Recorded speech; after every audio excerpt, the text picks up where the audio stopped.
Imagine walking into a conversation with a friend and suddenly feeling an overwhelming sense that this exact exchange has happened before, word for word, down to the inflection in their voice and the way the afternoon light falls across the table. And then, moments later, you find yourself in another situation where that same sensation crashes over you again, except this time you're certain you've experienced this particular loop of déjà vu before as well, creating a recursive spiral where you're not just reliving moments, but reliving the experience of reliving them, doubling back on themselves infinitely.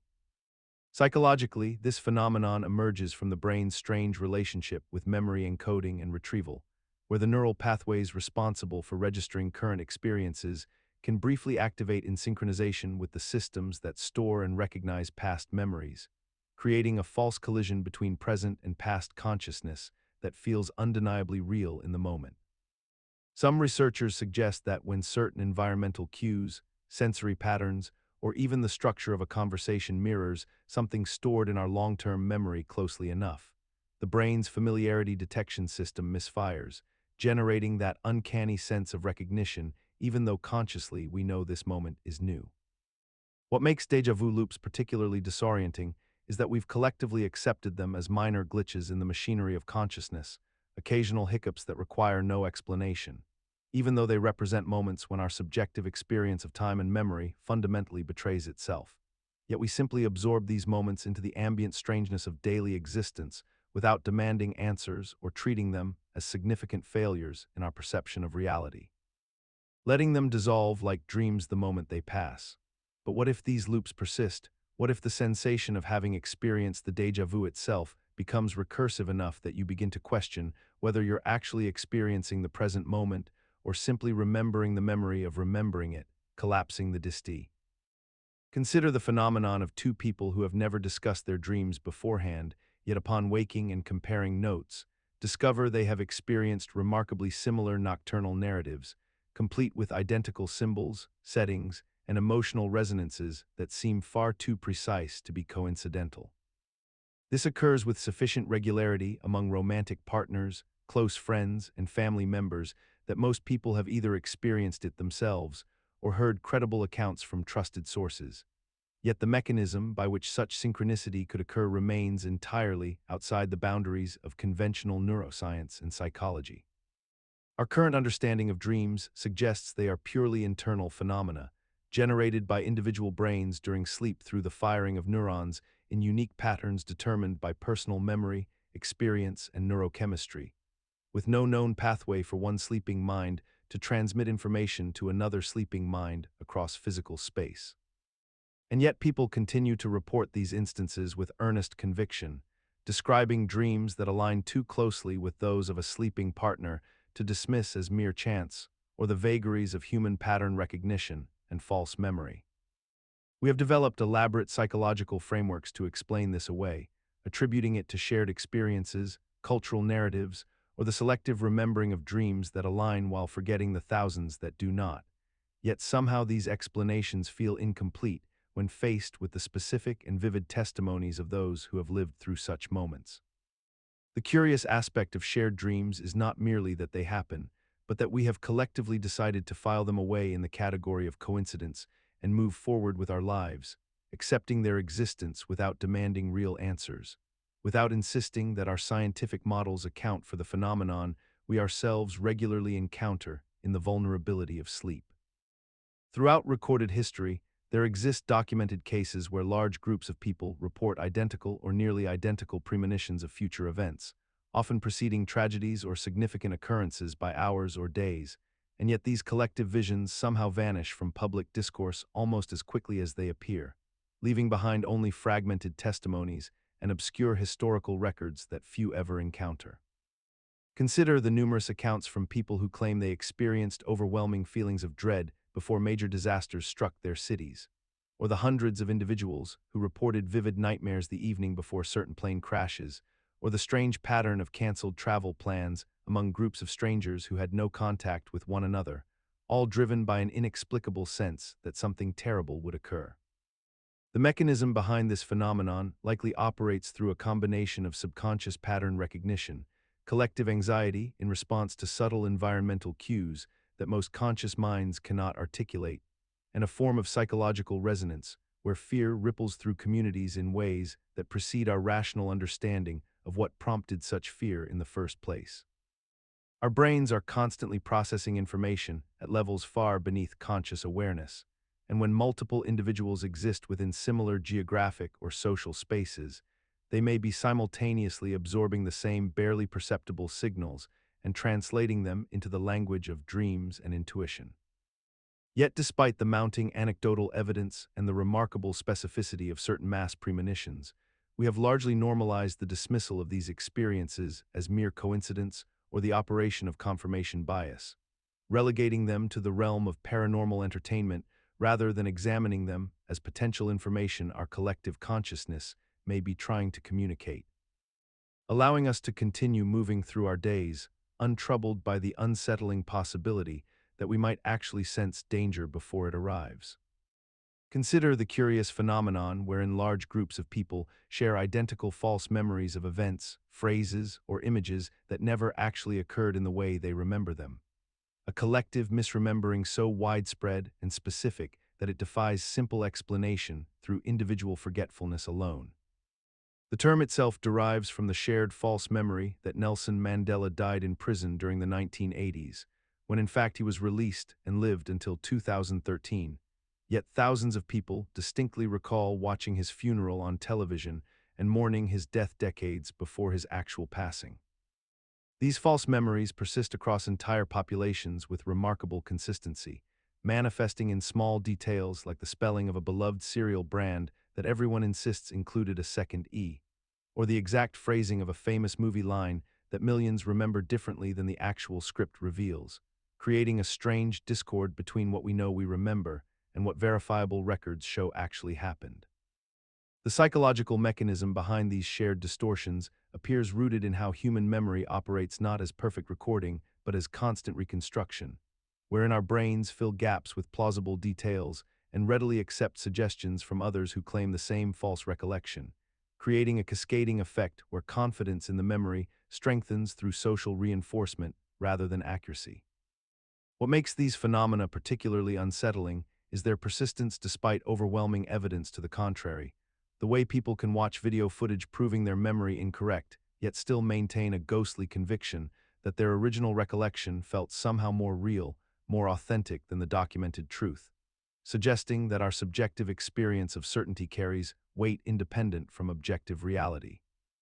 And perhaps we have simply learned to live within this gap between collective memory and historical fact. Have you ever walked into a room with complete certainty about what you were going to do, only to find yourself standing there with no memory of your intention, as if the reason for your movement simply dissolved between one moment and the next? Or perhaps you've experienced the inverse phenomenon, where you suddenly remember doing something that you have absolutely no recollection of actually doing, yet the evidence of it exists around you in undeniable form, and people swear they witnessed it. These are timeline shifts, moments where your subjective experience of sequential causality appears to fracture and realign itself, leaving you stranded between what you remember deciding and what you find yourself having done. The mechanism underlying this experience seems to involve the way our conscious attention creates narrative continuity from discrete moments of perception. And when that narrative thread breaks, we experience the world as if we have moved from one timeline of intention into another timeline of consequence, without the bridge of conscious action connecting them. Our brains are constantly generating stories about our own behavior and motivations, filling in gaps that our conscious mind never actually witnessed. And so when the gap widens just slightly beyond what our memory systems can smoothly rationalize, we sense something fundamentally wrong with the sequence of events. Yet we have normalized this experience almost entirely, dismissing it as forgetfulness or absent-mindedness, simple explanations for what might be something far stranger. The suspicion that the continuity of our timeline is maintained not by any law of physics but by the thin thread of our attention, and when that thread slips, we slip between versions of reality without ever quite knowing it happened. Perhaps this explains why such experiences often feel less like memory failures and more like subtle recognitions of displacement, a quiet vertigo that suggests we are not moving through time so much as time is moving through us, selecting which version of events gets to be real based on where our awareness happens to be focused. Consider the peculiar phenomenon that occurs whenever you become consciously aware of your own behavior. The moment you notice you are walking, your gait becomes awkward and unnatural. The instant you focus on your breathing, it becomes shallow and deliberate. The second you think about blinking, your eyes grow dry and uncomfortable. This is the observer effect manifesting in everyday human experience, a glitch where the act of observation fundamentally alters the thing being observed, collapsing the natural state into something artificial and constrained. In the real world, this happens constantly and without exception whenever consciousness turns inward to examine itself. You cannot watch yourself sleep, you cannot truly observe your own unconscious habits without changing them, and you cannot study your authentic emotional reactions while simultaneously being aware that you are studying them.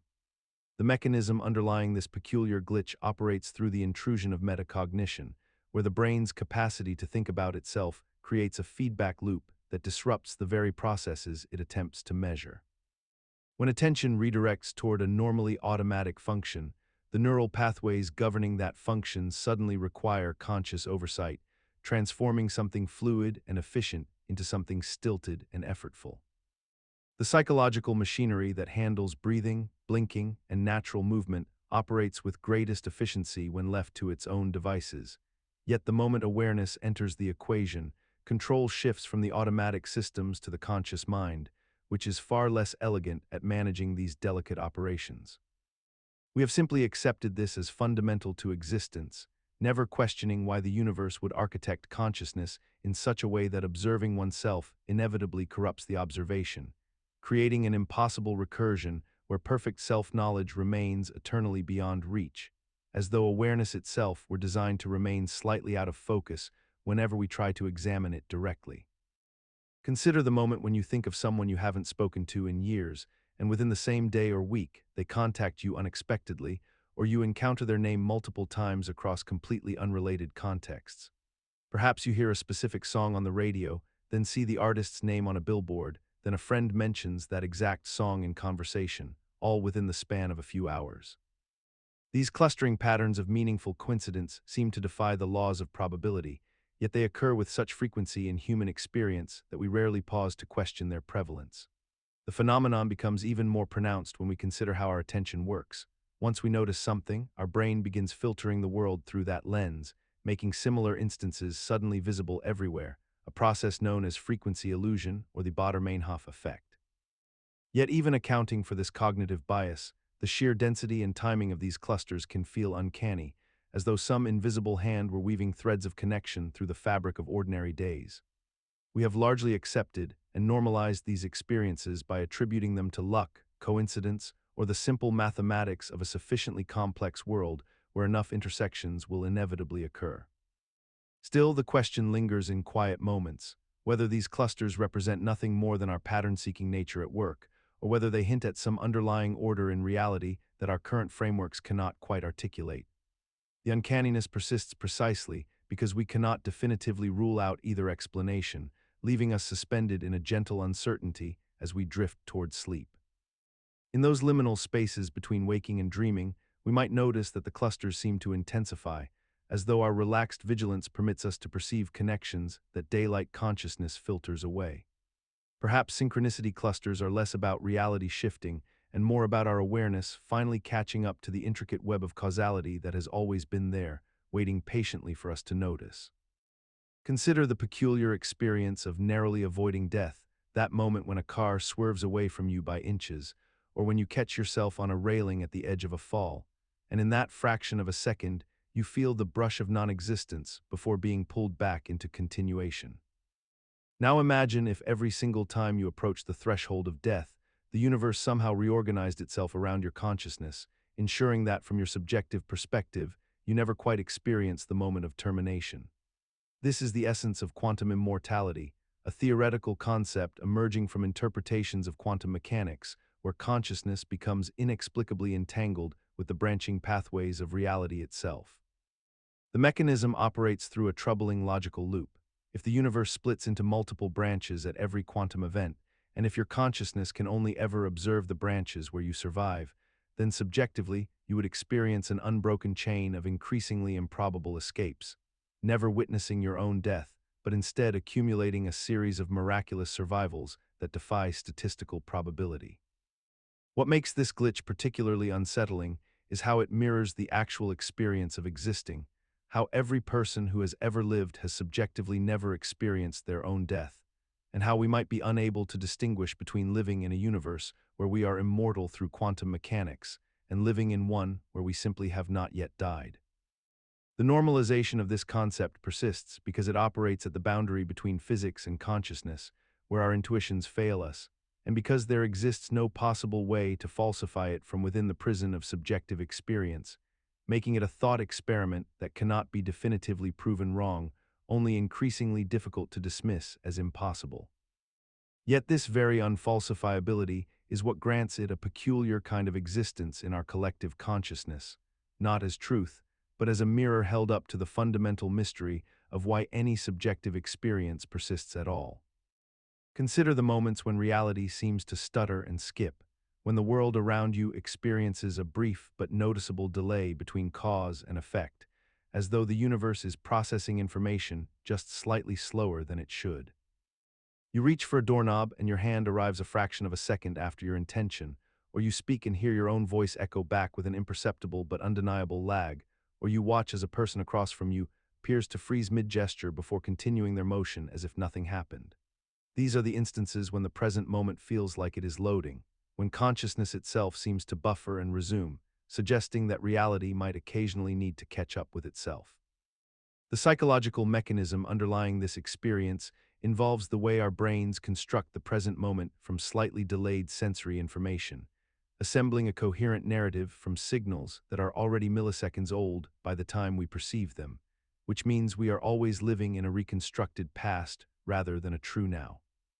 When this temporal architecture breaks down even slightly, when the gaps between neural processing and sensory input become noticeable rather than invisible, we experience that distinctive sense of lag, as though the simulation running beneath reality has momentarily struggled under its own computational load.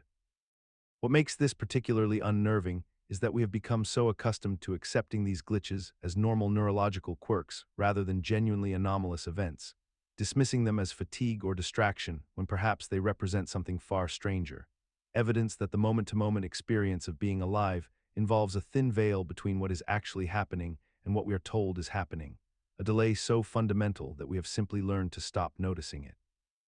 Yet in those rare moments when we do notice, when the lag becomes visible, we are left with a disquieting question. If reality can stutter, what does that tell us about the nature of the consciousness observing it and whether that observer exists in the same timely? Consider the moment when you observe someone in your daily life responding to a situation in a way that seems fundamentally divorced from context, as though they are following an invisible script that no longer applies to the present moment.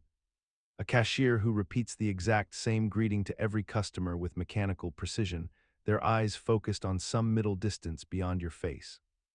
A coworker who asks you how your weekend was on Monday morning with such ritualistic certainty that you realize they would ask the same question regardless of whether you actually had a weekend or simply ceased to exist for 48 hours. A family member who laughs at the punchline of a joke they told you 3 weeks ago, their laughter identical in timing and tone, as though they are recalling and replaying an audio file rather than experiencing genuine amusement. These moments reveal something peculiar about human behavior, a tendency toward pattern repetition that suggests we are all operating from deeply embedded scripts, performing our roles with such consistency that we rarely deviate from the choreography we learned long ago. The mechanism behind this phenomenon involves the brain's natural inclination toward efficiency, its preference for automating routine interactions so that conscious attention can be reserved for novel problems. Yet what emerges from this efficiency is something uncanny, a flatness of affect, a predictability so complete that it borders on the surreal, as if you are watching someone who has perfected the appearance of being human without quite understanding the experience of it. We have normalized this strange behavior so thoroughly that we no longer notice when the people around us are not quite present in their interactions, when they are simply moving through the motions of social engagement like actors who have performed the same role so many times that they no longer read the lines. Yet perhaps this is precisely what allows society to function, that we are all willing participants in this mutual agreement to perform competence and presence even when we feel neither, creating a shared illusion. You sit down at your desk to work on a single task, something you estimate will take 30 minutes, yet when you look up again, 3 hours have evaporated without your conscious awareness, and you cannot account for the intermediate moments or how the time accumulated so completely. Conversely, you find yourself waiting in a line or sitting through a meeting that objectively lasts only 20 minutes, yet your subjective experience stretches those moments into what feels like an hour or more, leaving you mentally exhausted by a duration that should have passed almost unnoticed. These temporal discontinuities happen regularly, untraced and unmeasured, slipping away from our ordinary perception like water through open fingers, and we accept them as natural variations in how consciousness processes sequential moments. The mechanism behind this phenomenon involves the distinction between clock time, which moves at a constant mathematical pace, and subjective time, which contracts and expands depending on attention, engagement, emotional state, and memory density. When you are deeply absorbed in meaningful activity, your conscious mind stops regularly checking the passage of time, creating a kind of temporal blindness where hours condense into what feels like minutes, because you have formed few distinct memories to mark their passage. Conversely, when you are bored, anxious, or waiting passively, your attention remains fixed on time itself, making each moment feel weighted and substantial, artificially extending the duration. Yet despite understanding this psychological explanation, we continue to experience these slips as genuinely uncanny, as though time itself has momentarily malfunctioned, and we have simply accepted that our experience of duration is fundamentally unreliable and discontinuous, a glitch in our consciousness that persists unchanged, reminding us that whatever measures time in the universe does not necessarily measure it the same way that we do. Consider the moments when your peripheral vision catches something that shouldn't be there, a flicker of movement that vanishes the instant you turn to look directly at it, leaving you uncertain whether you witnessed anything at all or whether your mind simply fabricated the experience from the substrate of expectation and fatigue. These instances occur with remarkable frequency throughout daily life, yet we rarely pause to examine them with genuine curiosity, instead dismissing them as tricks of the eye or symptoms of exhaustion. What occurs in these moments is fundamentally a rendering error, a brief discontinuity in the seamless presentation of consensus reality, where the system stutters and fails to maintain perfect consistency across all observation points simultaneously. Your brain, operating as both processor and renderer, cannot simultaneously maintain perfect detail across the entire visual field at all times, and so it constructs a convincing approximation, filling in gaps with predictions and memories rather than actual present moment data. This mechanism evolved because perfect fidelity would require computational resources beyond what biological systems could reasonably allocate, and yet the approximation works so well that we rarely notice the gaps until they become profound enough to register as anomalies. We accept these glitches as normal because they have always been present, woven so thoroughly into our moment-to-moment experience that distinguishing between rendered approximation and direct perception becomes philosophically impossible. The persistence of these errors, their normalization into the very fabric of how we understand seeing and knowing, reveals something profound about the nature of consensus reality itself and our passive acceptance of its fundamental limitations. Perhaps the most unsettling implication is that if our individual perceptions are riddled with these rendering gaps, then the collective consensus reality we construct from millions of imperfect observations might itself be fundamentally incomplete, held together less by objective truth than by our shared willingness to. Have you ever noticed that once you learn a new word, you suddenly begin seeing it everywhere, or that after you decide to buy a particular car model, you start noticing that same vehicle on nearly every street you travel down, or that once someone mentions a specific song, you hear it playing in multiple different locations within the span of just a few days? This phenomenon represents what psychologists call frequency illusion, a cognitive bias where your brain selectively filters and amplifies certain information based on your recent awareness or focus, creating the subjective sensation that particular things have become far more common than they actually were before you noticed them. The mechanism operates through a combination of selective attention and confirmation bias, where your brain essentially begins operating like a sophisticated filtering system that has been newly programmed to detect and flag specific patterns, while simultaneously ignoring or failing to to register the countless instances of other information that remain statistically identical to before, yet now seem invisible to your conscious awareness. What makes this glitch particularly persistent and normalized within human experience is the profound difficulty we face in distinguishing between genuine increases in frequency and merely noticing what was always present, because your subjective experience of reality feels absolutely convincing and legitimate in the moment, even though the actual frequency of the phenomenon has remained completely unchanged throughout the entire timeline of your observation. We rarely pause to question whether the thing we're noticing has truly become more common or whether our brain has simply been recalibrated to detect it. And this makes frequency illusion one of the most seamlessly integrated distortions in how we perceive the patterns of ordinary reality surrounding us. This illusion becomes particularly consequential when it shapes our beliefs about risk, popularity, or social trends, convincing us that a disease is spreading rapidly, that a particular viewpoint is becoming dominant, or that our personal struggles.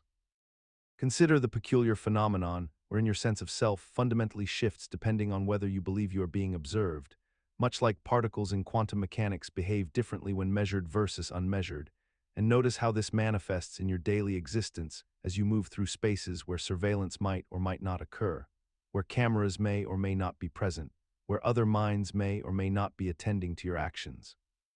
And you find yourself performing a subtly different version of consciousness in each scenario, standing differently, thinking differently, existing differently based purely on the perceived presence of an observer, even when the observer is hypothetical or imagined.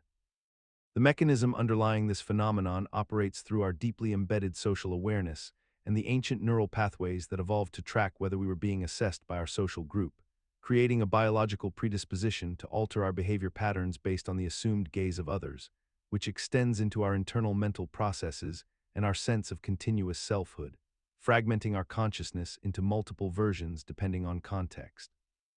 Yet we have normalized this radical instability so completely that we rarely pause to recognize the strangeness of possessing not one unified consciousness, but rather a collection of contextual selves that emerge and dissolve based on invisible social pressures and imagined observation.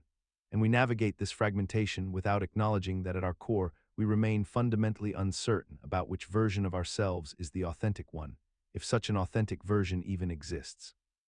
Or whether consciousness itself might require an observer to collapse into coherence, just as particles require measurement to become real, leaving us perpetually in superposition between the person we are when alone and the person we are when observed, never quite settling into either state completely. Consider the documented cases where patients receiving inert sugar pills report the complete resolution of symptoms that should be entirely beyond the reach of psychological intervention,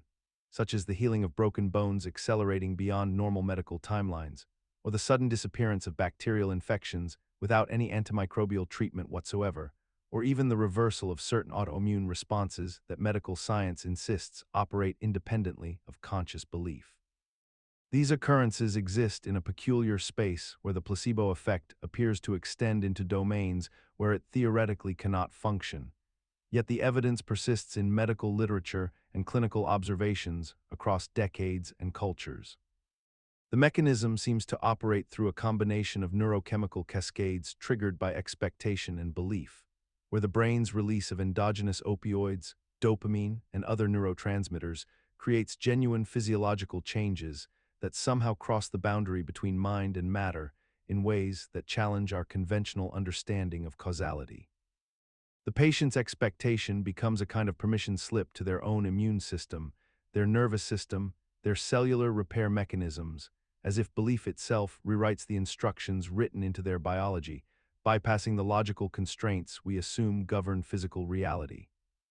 What makes this phenomenon particularly disorienting is that we have largely normalized it within modern medicine, teaching doctors to account for placebo effects while simultaneously refusing to acknowledge that we do not truly understand how sugar pills manage to influence infection rates or bone density or inflammatory markers. We have created a category called the placebo effect precisely so we do not have to confront the impossible thing that appears to be happening, filing it away as a known unknown that operates at the margins of acceptable scientific discussion, comfortable enough to mention, but ambiguous enough that we need never fully integrate it into our understanding of how consciousness and flesh actually relate to one another. Consider the peculiar moments when you think of someone and they immediately call you, or when you feel an inexplicable urge to take a different route home, only to later discover that your usual path had an accident you would have been caught in, or when you remember an event happening before it actually occurs in the timeline, creating a strange doubling of memory where the future somehow informed the past. These retrocausal glitches suggest that information and intention might occasionally leak backward through the chronological sequence of events, allowing effects to precede their causes in ways our linear consciousness struggles to process. The psychological mechanism underlying this phenomenon appears rooted in our brain's tendency to construct coherent narratives after the fact, reorganizing memories and perceptions to create meaningful patterns that retroactively seem like premonitions or deliberate choices rather than coincidences. Our minds are exceptionally skilled at pattern recognition and narrative fabrication, capable of revising our sense of causality so thoroughly that we genuinely experience the world as though we possessed knowledge we could not have possessed. Yet this rewriting feels entirely authentic in the moment and in retrospect. What makes retrocausality events persist as a glitch in our collective consciousness is our normalization of them through language and culture, treating precognition and synchronicity as meaningful rather than statistically inevitable given the vast number of daily coincidences that must occur.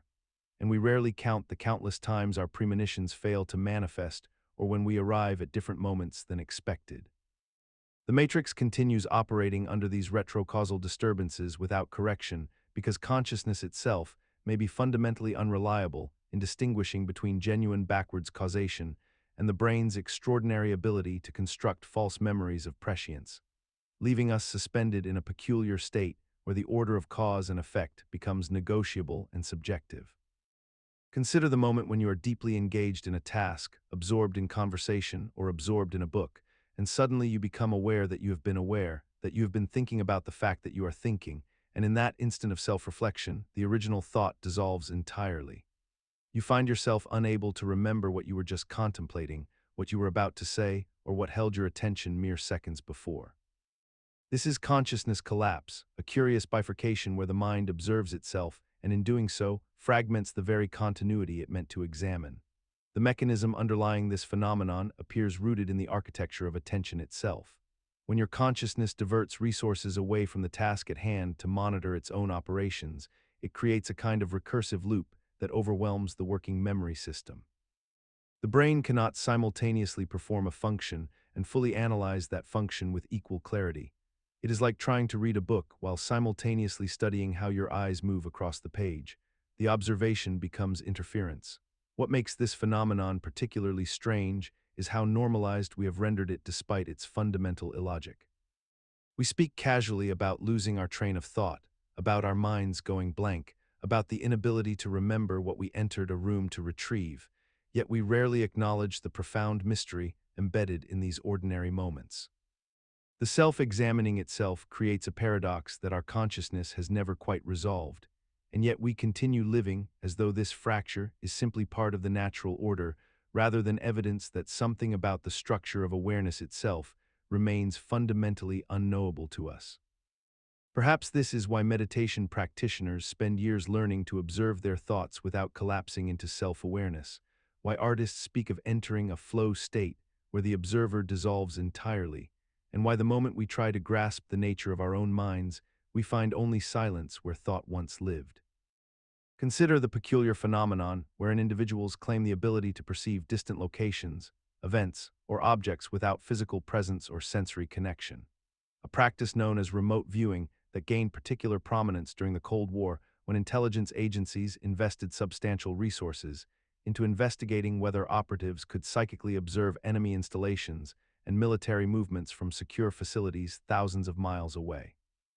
The mechanism underlying this claimed ability purportedly involves the consciousness or mind somehow detaching from the physical body and traveling through space instantaneously to observe target locations with remarkable accuracy,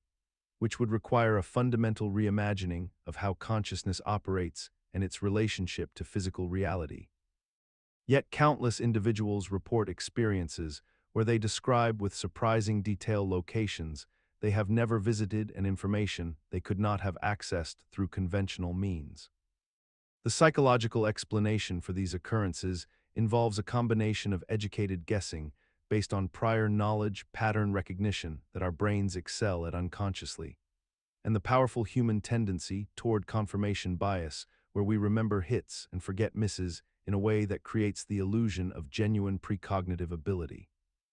What remains genuinely perplexing is how mainstream acceptance of remote viewing persists, despite decades of controlled scientific studies that consistently fail to demonstrate the phenomenon under rigorous conditions, where lucky guessing and unconscious information processing can be reliably ruled out. Yet the practice continues in various forms, maintained by selective reporting of successes, reinterpretation of failures as evidence of interference or poor experimental design, and the fundamental human desire to believe that consciousness possesses capabilities beyond the constraints of our material bodies and the limitations of our sensory organs, allowing us to drift comfortably into sleep, contemplating the seductive possibility that our minds might be far freer and more powerful. Consider the moment when you think of someone you haven't spoken to in years, and within hours or days, they contact you unexpectedly, or you encounter them in some unlikely place, a phenomenon so common that most people have experienced it multiple times throughout their lives. Consider also the strange tendency for ideas to emerge simultaneously across different cultures and geographic locations, separated by vast distances and communication barriers, yet appearing nearly identical in form and function, as though the collective consciousness had arrived at the same solution through independent pathways. Rupert Sheldrake proposed that such occurrences might be explained through morphic resonance, a theory suggesting that patterns and habits established in the past resonate through invisible fields, influencing present behavior and thought across species and systems without any conventional mechanism of transmission. The psychological mechanism at work involves our selective attention and pattern recognition systems, which are extraordinarily efficient at detecting meaningful coincidences while simultaneously filtering out the countless times such connections fail to manifest, creating a cognitive bias toward remembering the hits and forgetting the misses. When we think of someone and they call, we experience a moment of profound significance, yet we rarely account for the thousands of times we thought of people who never contacted us, allowing the successful instance to feel like evidence of something transcendent. We have normalized this phenomenon by incorporating it into our everyday vocabulary, describing it casually as synchronicity or good timing, rarely questioning whether there exists any actual mechanism to explain it, yet continuing to experience a sense of wonder each time it occurs, as though our rational mind and our intuitive experience occupy entirely separate domains of understanding. Perhaps the most telling aspect of morphic resonance is that it asks us to consider whether this separation between rational and intuitive understanding is itself an illusion, a false boundary we've constructed to reconcile. Consider the moment when you suddenly think of someone you haven't spoken to in years, only to receive a message from them within the hour, or when you walk into a room and everyone turns to look at you at precisely the same moment, or when multiple people independently arrive at the same creative idea without any prior communication, or when you feel an inexplicable sadness that doesn't belong to your personal circumstances but seems to ripple through your social circle simultaneously.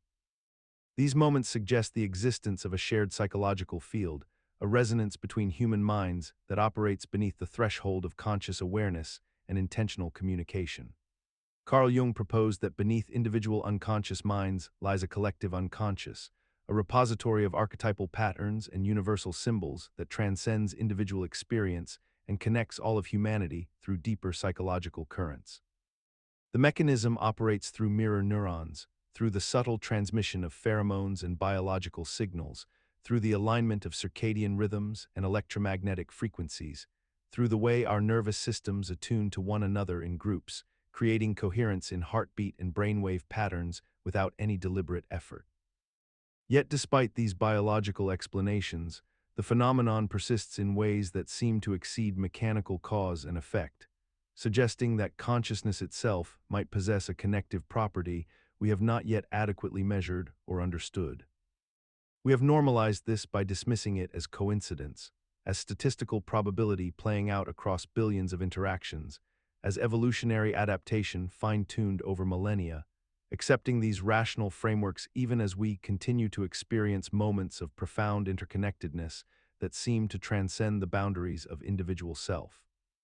Perhaps what we are experiencing in these moments is not a breakdown of rational explanation, but rather an invitation to expand our understanding of what consciousness actually is, not as something contained within individual skulls, but as a field phenomenon that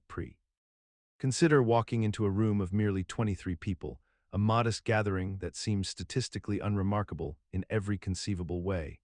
And yet within this small assembly exists a profound mathematical anomaly that contradicts our intuitive understanding of probability. The birthday paradox reveals that in any group of just 23 randomly selected individuals, there is a greater than 50% chance that at least two people will share the exact same birthday, a conclusion that strikes most people as fundamentally impossible until they examine the mathematics with careful attention. Our minds instinctively calculate the probability by imagining ourselves as the reference point, thinking about how many people would need to be in a room before someone shares our particular birthday, which would require roughly 365 people, a number that feels proportionally correct to our everyday experience. However, the paradox emerges when we shift our perspective from considering one specific birthday to considering any possible match between any two people in the group, which creates exponentially more pairing combinations than our intuition accounts for. With 23 people, there are not 23 possible pairings, but rather 253 different two-person combinations, each one representing an independent opportunity for a birthday match. And this multiplicative explosion of possibilities is what our brains fail to naturally compute when we first encounter the problem. We have normalized this cognitive gap by accepting it as merely a clever mathematical trick, a party conversation piece that demonstrates how flawed our intuitions can be, yet we continue to experience surprise and disbelief every time we encounter the paradox anew, as if our understanding has somehow failed to encode this lesson into our fundamental reasoning processes.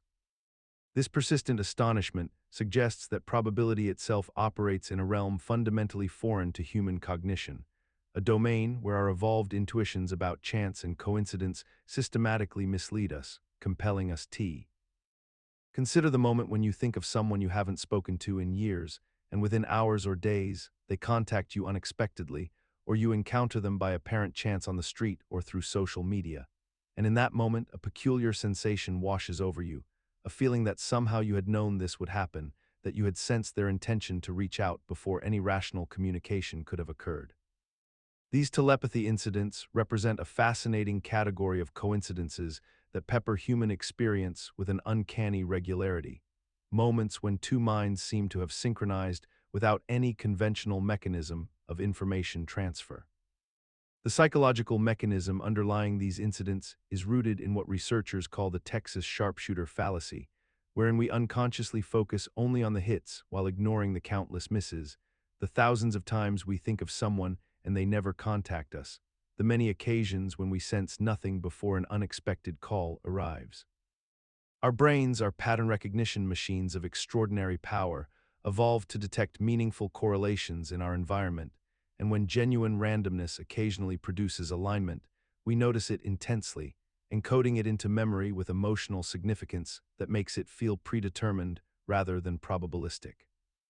Additionally, confirmation bias and the sheer volume of our daily thoughts ensure that someone, somewhere in our social network, is statistically likely to be thinking of us at any given moment.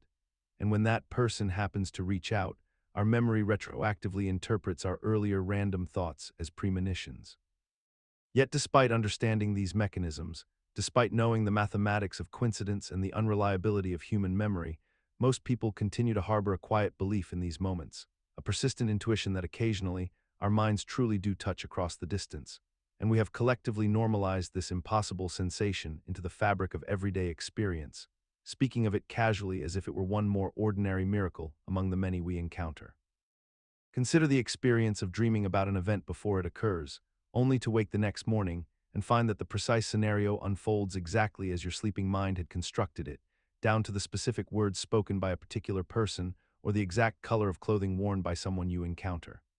These moments feel like glimpses into a future that has already been written, as though your consciousness somehow reached forward through time while your body remained still in bed. The dream was vivid and specific enough that you remember it clearly, and the subsequent occurrence seems far too accurate to be merely coincidental. Yet when you examine the mechanism behind such experiences, the explanation becomes far more mundane and deeply rooted in how human memory and pattern recognition actually function. Our brains are extraordinary prediction machines, constantly processing vast amounts of subtle environmental cues, behavioral patterns, and contextual information that we absorb without conscious awareness, then synthesizing this data into narratives during sleep when our critical thinking faculties are diminished and our minds operate more freely. When we later encounter situations that align with these predictions, we experience a powerful sense of recognition and inevitability, while simultaneously forgetting all the thousands of dreams that never came true, creating a selective memory bias that makes the hits feel mystical while the misses vanish entirely from our recollection.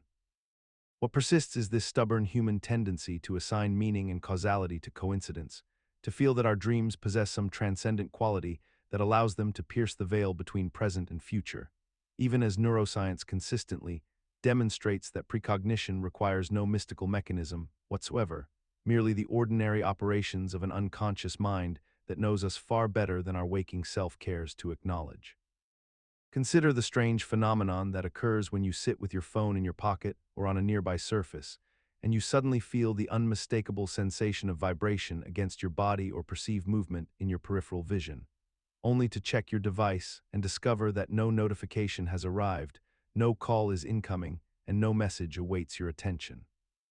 This experience happens to millions of people daily, a peculiar glitch in the intersection between technology and human perception that has become so commonplace that we rarely pause to examine its deeper implications.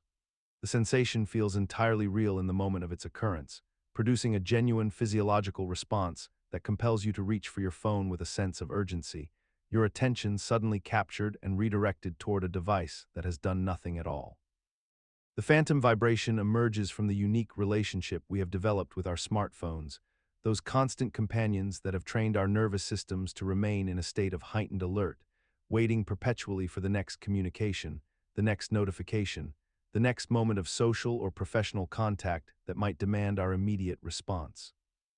Our brains, having grown accustomed to the frequency and unpredictability of these vibrations, begin to anticipate them, to construct them from random sensations and background noise, manufacturing the very experience we fear and expect. It is as though our bodies have become calibrated to detect these signals with such sensitivity that they now generate false positives, misfiring in ways that feel absolutely convincing, yet ultimately amount to nothing at all. We have integrated these devices so thoroughly into our physical existence that our brains treat phantom vibrations as though they carry the same weight and importance as genuine notifications, a normalization of technological anxiety that persists even as we acknowledge its illusory nature, yet we continue reaching for our phones regardless.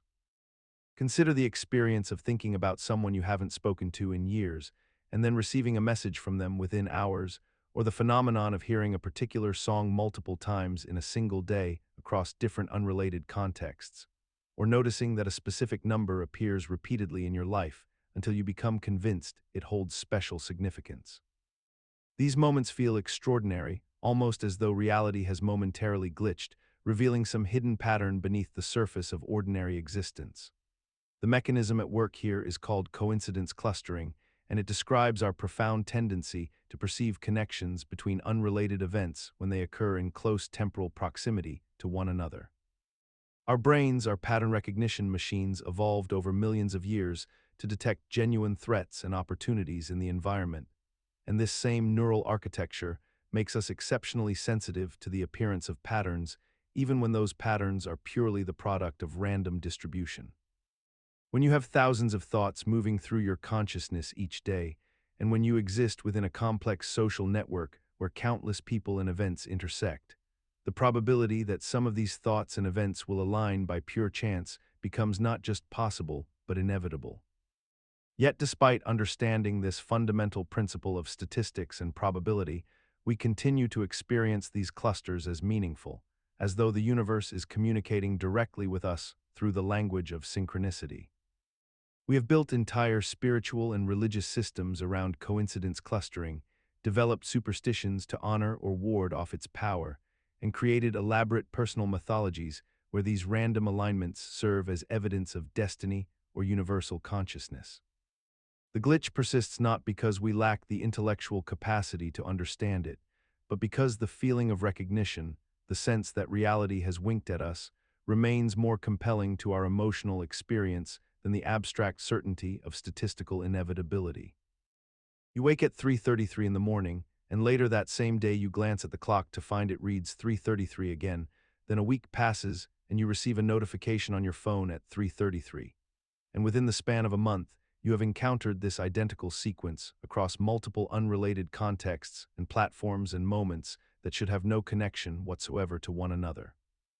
Perhaps you begin noticing the number 11 appearing in addresses, timestamps, page numbers, and transaction totals with such frequency that it seems almost impossible this could be mere randomness.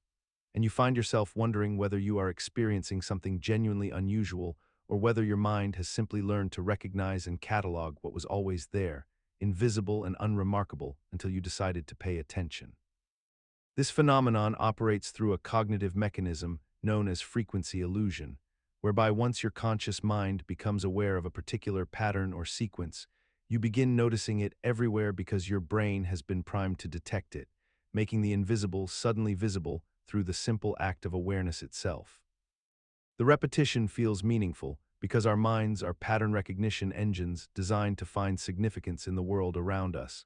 And when we encounter the same sequence multiple times, we instinctively construct narratives suggesting purpose or intention where none may actually exist.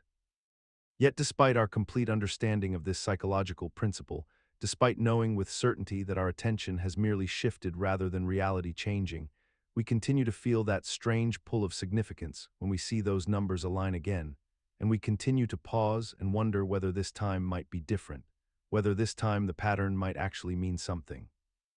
And we have collectively normalized this simultaneous belief in both randomness and meaning without ever truly resolving which one is true.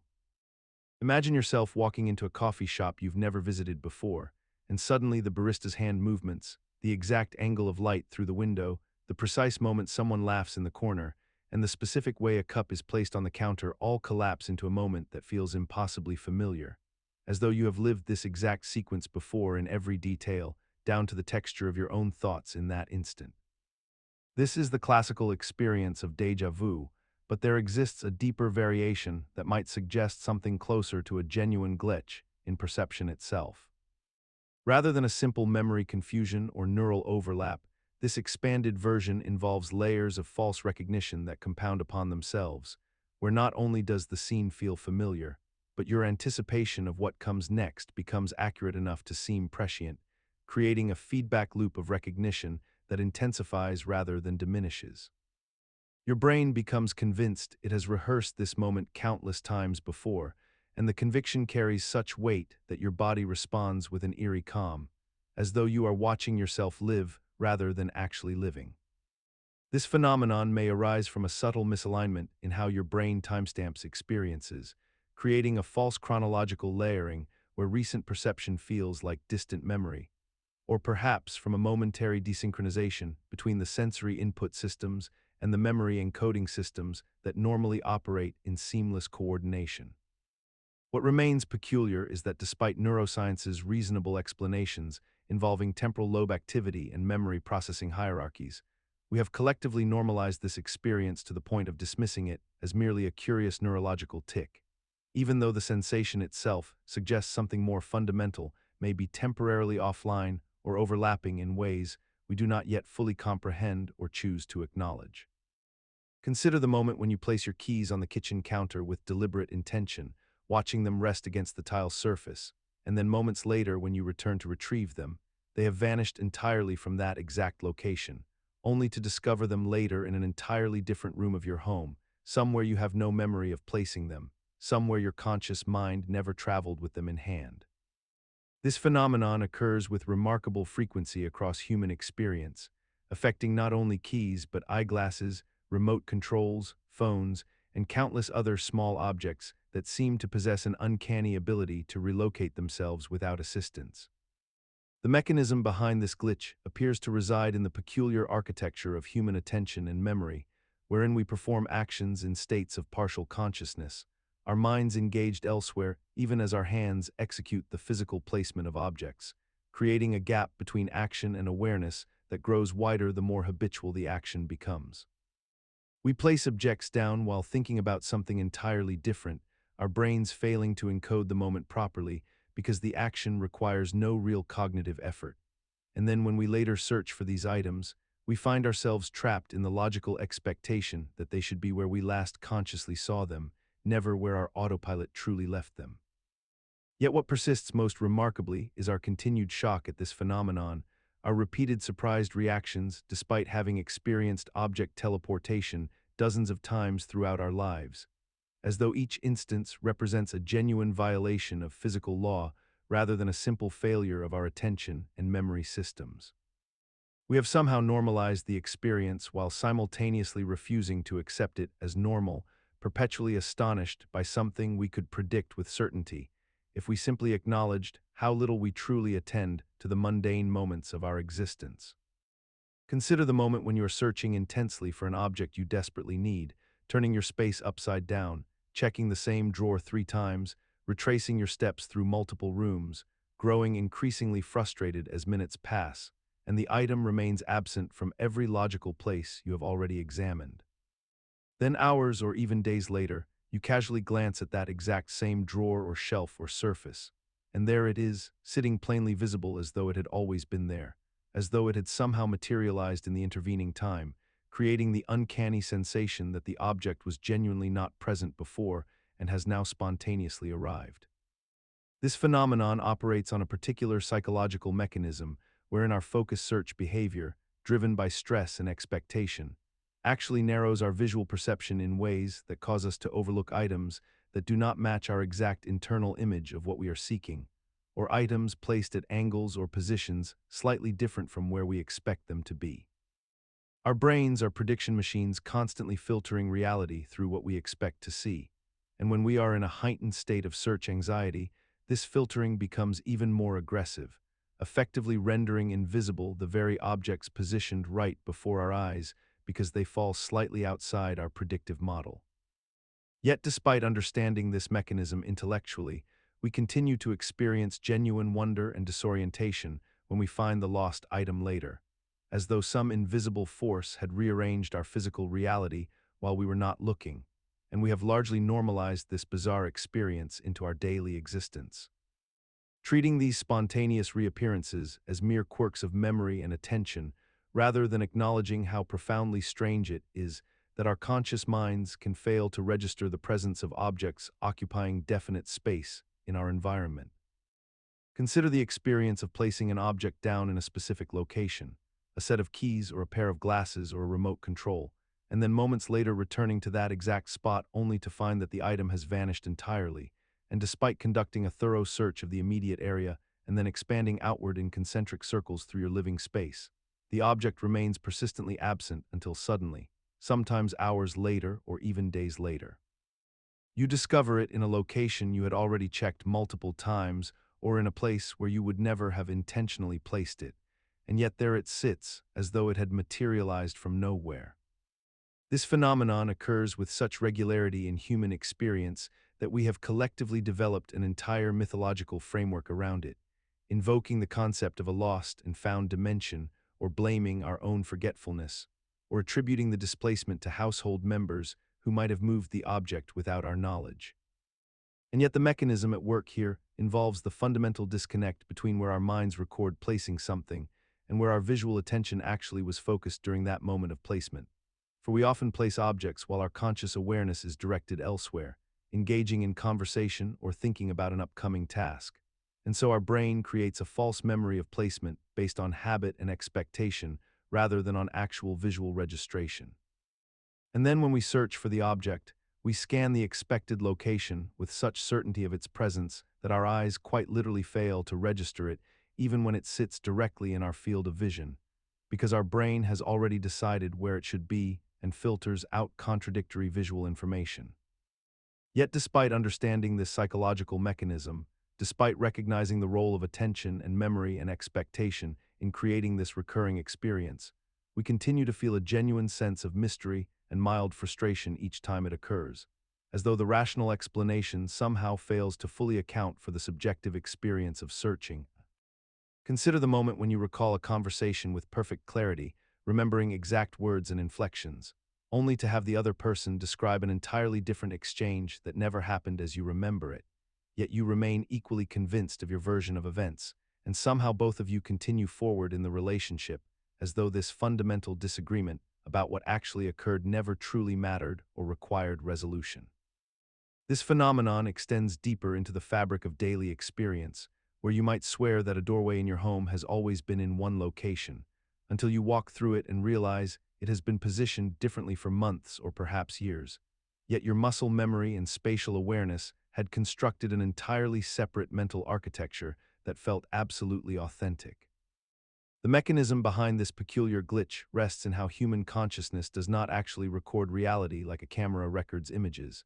but rather reconstructs memories each time we access them, rebuilding the past from fragments and emotional impressions and what we believe should have happened, layering new information over old neural pathways until the original experience becomes indistinguishable from our current interpretation of it.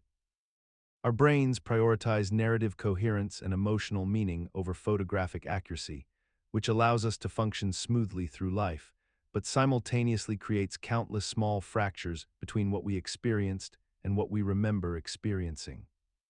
What makes this particularly strange is how we have collectively normalized this fundamental unreliability of perception, how we accept that eyewitness testimony is notoriously inaccurate, yet we still trust our own memories implicitly, still argue passionately about whose version of past events is correct, still organize our understanding of identity around the continuity of personal history that we now know is continuously being rewritten without our conscious awareness. Consider the moment when you recall a conversation from years past, recounting it with absolute certainty to a friend who was also present, only to discover that their recollection differs significantly from yours, containing details you have no memory of whatsoever, yet they describe with equal conviction. You both experienced the same event, stood in the same room, heard the same words, and yet your minds encoded and preserved fundamentally different versions of what transpired. This phenomenon occurs with remarkable frequency in everyday life, where two people with identical access to an experience walk away having witnessed something entirely distinct, and neither party is deliberately lying or consciously distorting the truth. Our brains do not function as video cameras preserving pristine records of events. Instead, they engage in constant reconstruction, filling gaps with plausible details that feel as real as genuine memories, compressing timelines, and emphasizing elements that align with our existing beliefs and emotional states. The mechanism behind this is rooted in how memory actually operates, as a process of encoding influenced by attention, emotion, and expectation, followed by storage that degrades and transforms over time, and finally retrieval that actively reconstructs the past rather than simply playing it back. What makes this particularly remarkable is that we have normalized this profound unreliability to the point of ignoring it entirely, conducting legal proceedings, historical documentation, and personal relationships on the foundation of memories we know to be fundamentally flawed, trusting eyewitness testimony despite decades of research demonstrating its profound inaccuracy, and accepting our own recollections without the skepticism their nature demands.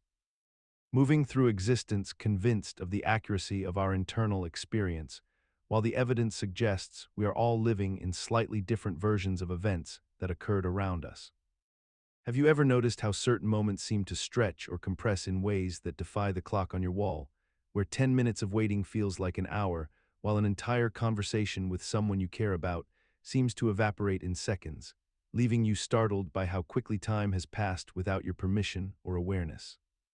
This phenomenon occurs because our perception of time is not a direct measurement of objective duration, but rather a construct built from attention, novelty, memory encoding, and emotional intensity, meaning that when your mind is engaged with novel stimuli or when you are in a state of flow, time appears to accelerate because fewer distinct moments are being recorded and stored as separate memories, while conversely, during periods of waiting or anxiety or unfamiliar experiences, your brain is hypervigilant and encoding more granular details, creating the illusion that more time has actually passed. The mechanism here involves how the brain's temporal processing relies heavily on the density of meaningful information processed rather than on some internal metronome. And this explains why a vacation that lasted 2 weeks feels impossibly brief in retrospect, while 2 weeks of routine work can feel interminable while you are living through it. Because boredom and repetition create few distinct memory markers, while novelty and engagement demand constant attention, and thus fewer separate temporal intervals are consciously experienced. What makes this glitch particularly persistent is that we have normalized this deeply counterintuitive reality without ever truly accepting it, continuing to expect time to feel consistent even though we have countless experiences proving it does not,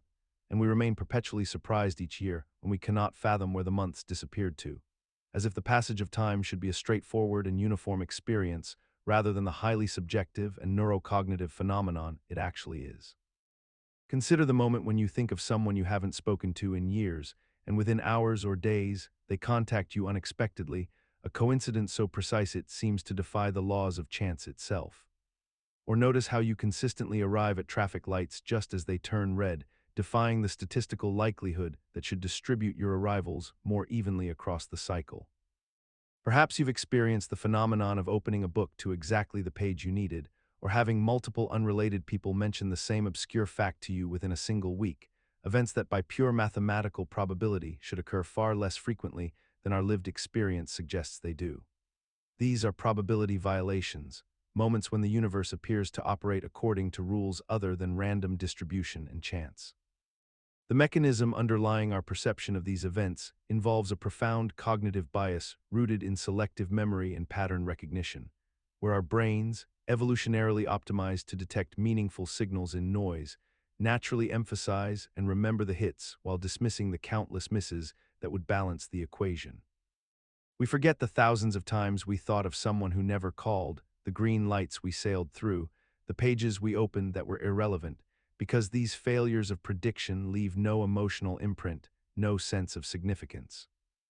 Yet despite understanding this psychological explanation, despite knowing that confirmation bias and survivorship bias thoroughly account for what we perceive, we continue to experience these moments as genuinely anomalous, treating them as small miracles or meaningful signs, and somewhere in our conscious awareness, we've accepted that coincidence is simply how the world feels, even when mathematics suggests otherwise. Perhaps this is where the gap between intellectual understanding and subjective experience becomes most apparent. We can know with absolute certainty that our brain deceives us about probability, and yet we cannot help but feel the weight of significance when improbable things occur, as if knowledge itself were P. Consider the moment when you witness something that should not be possible according to the rules of physics as you understand them, yet it happens anyway, and then it simply ceases to matter in your mind. A glass falls from a table and hovers suspended in midair for a fraction of a second before continuing its descent, or a person moves through a crowded room and somehow occupies the same space as another without collision, or an object you are holding suddenly feels weightless despite containing the same mass it possessed moments before. These events occur in the periphery of your perception, registered by your senses, but immediately filed away in the mental category of things that did not happen, things that cannot be examined too closely without the structure of your understanding beginning to crack. The human brain possesses a remarkable capacity to witness violations of physical law, and through a process that feels almost instantaneous, retrofit these observations into narratives that preserve the illusion of a coherent, law-governed universe. You convince yourself that the glass was caught by air currents, that the crowd parted more than you initially perceived, that you were mistaken about the weight.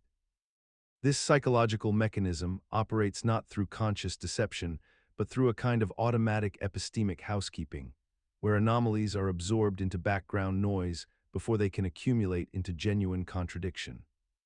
What makes this glitch particularly fascinating is how universally it functions, how silently it operates, and how completely we have normalized the fact that reality occasionally fails to perform according to its own specifications. Yet we have constructed an entire civilization upon the assumption that it always will. We build bridges and launch satellites and perform surgery, all while harboring an unexamined awareness that the ground beneath us occasionally shifts in ways we cannot quite articulate, that the laws we depend upon are perhaps less like immutable facts and more like a collective agreement we have all silently decided not to question too rigorously.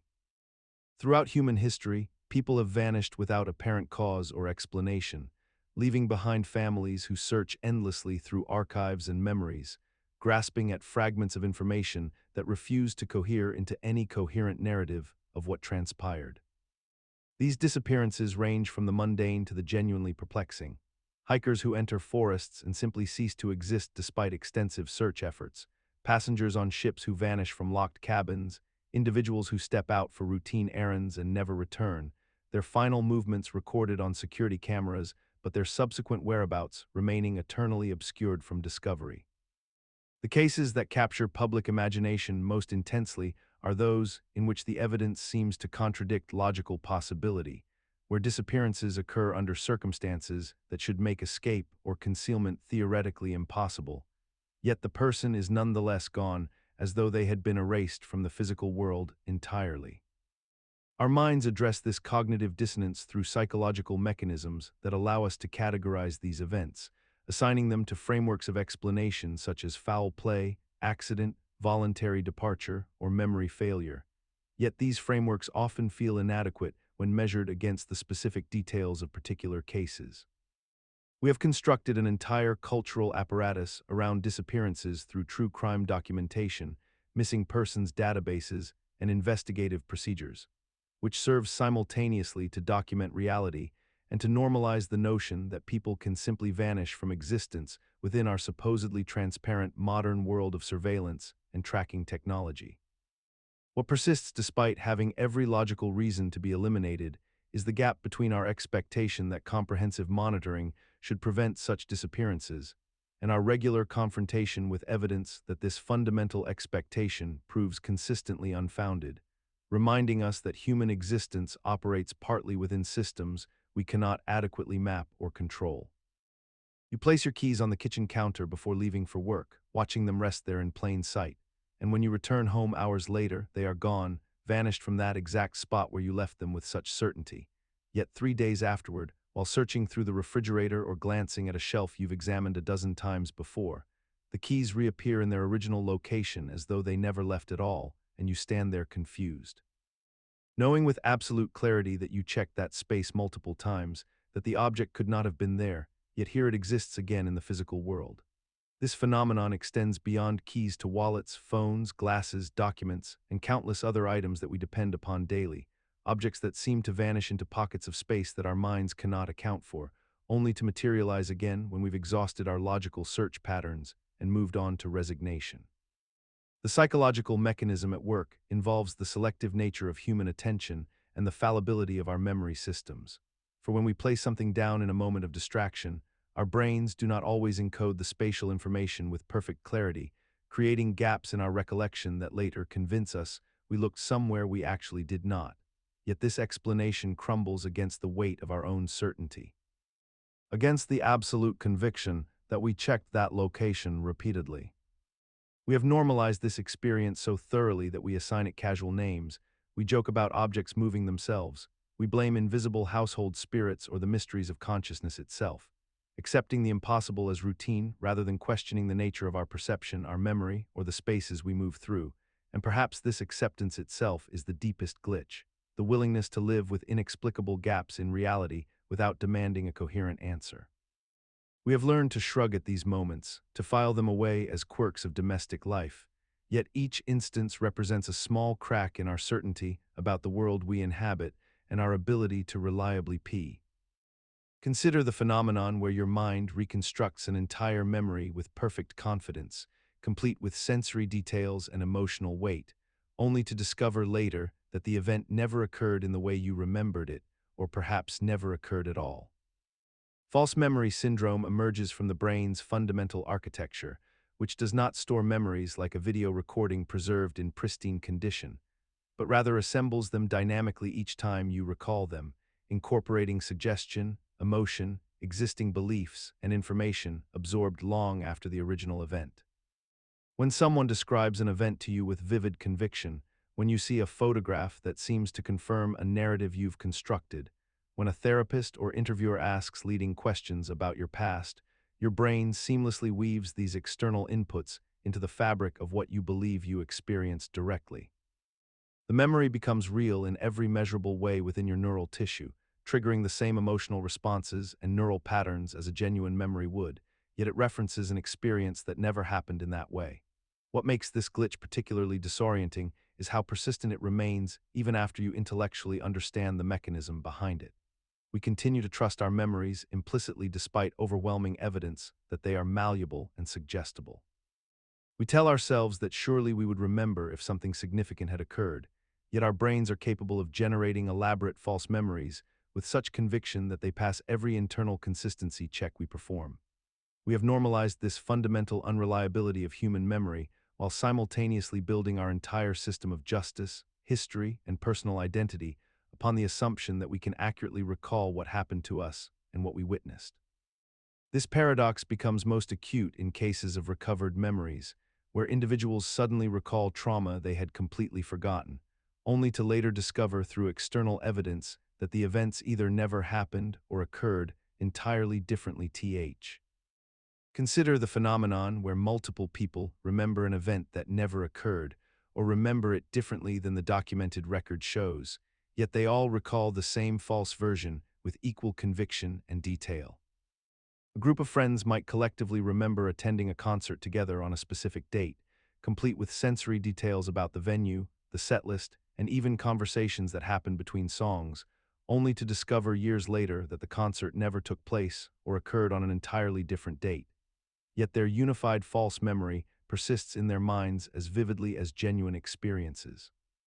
The psychological mechanism behind this shared false memory appears rooted in the human tendency towards social conformity and collaborative memory construction, where conversations between people gradually reshape individual recollections through repeated reinforcement and narrative refinement, causing the group's version to become more authoritative than any single person's original memory. As we discuss an event multiple times with others, we unconsciously edit our memories to align with the group's emerging consensus, filling gaps with details suggested by others, and through this gradual process of social reinforcement, entirely fabricated elements become integrated into what feels like authentic recall. What makes this particularly unsettling is how resistant these shared false memories become to correction once established, as the group's collective certainty seems to validate the false version more powerfully than individual doubt can challenge it, and we have largely normalized this phenomenon as simply how human memory works in social contexts, rarely questioning why our most cherished shared experiences might be fundamentally unreliable reconstructions rather than genuine records of what actually transpired. Yet perhaps most troubling is how these fabricated memories often feel more emotionally significant than accurate ones, binding us to false narratives of our shared past with an intensity that makes the distinction between what happened and what we collectively agreed happened feel almost. Consider the peculiar experience of encountering the exact same unusual word, phrase, or concept multiple times within a short span of days, despite having never encountered it before, a phenomenon so consistent that it feels less like coincidence and more like some invisible coordinate system has shifted to align your reality with a very specific thread of information. You might read an obscure historical reference in a book on Tuesday, overhear someone mention that identical historical period in a coffee shop on Wednesday, and then receive an email containing a documentary about that same era on Thursday, each occurrence arriving independently and through completely unrelated channels, yet somehow converging upon the same precise point in time and meaning.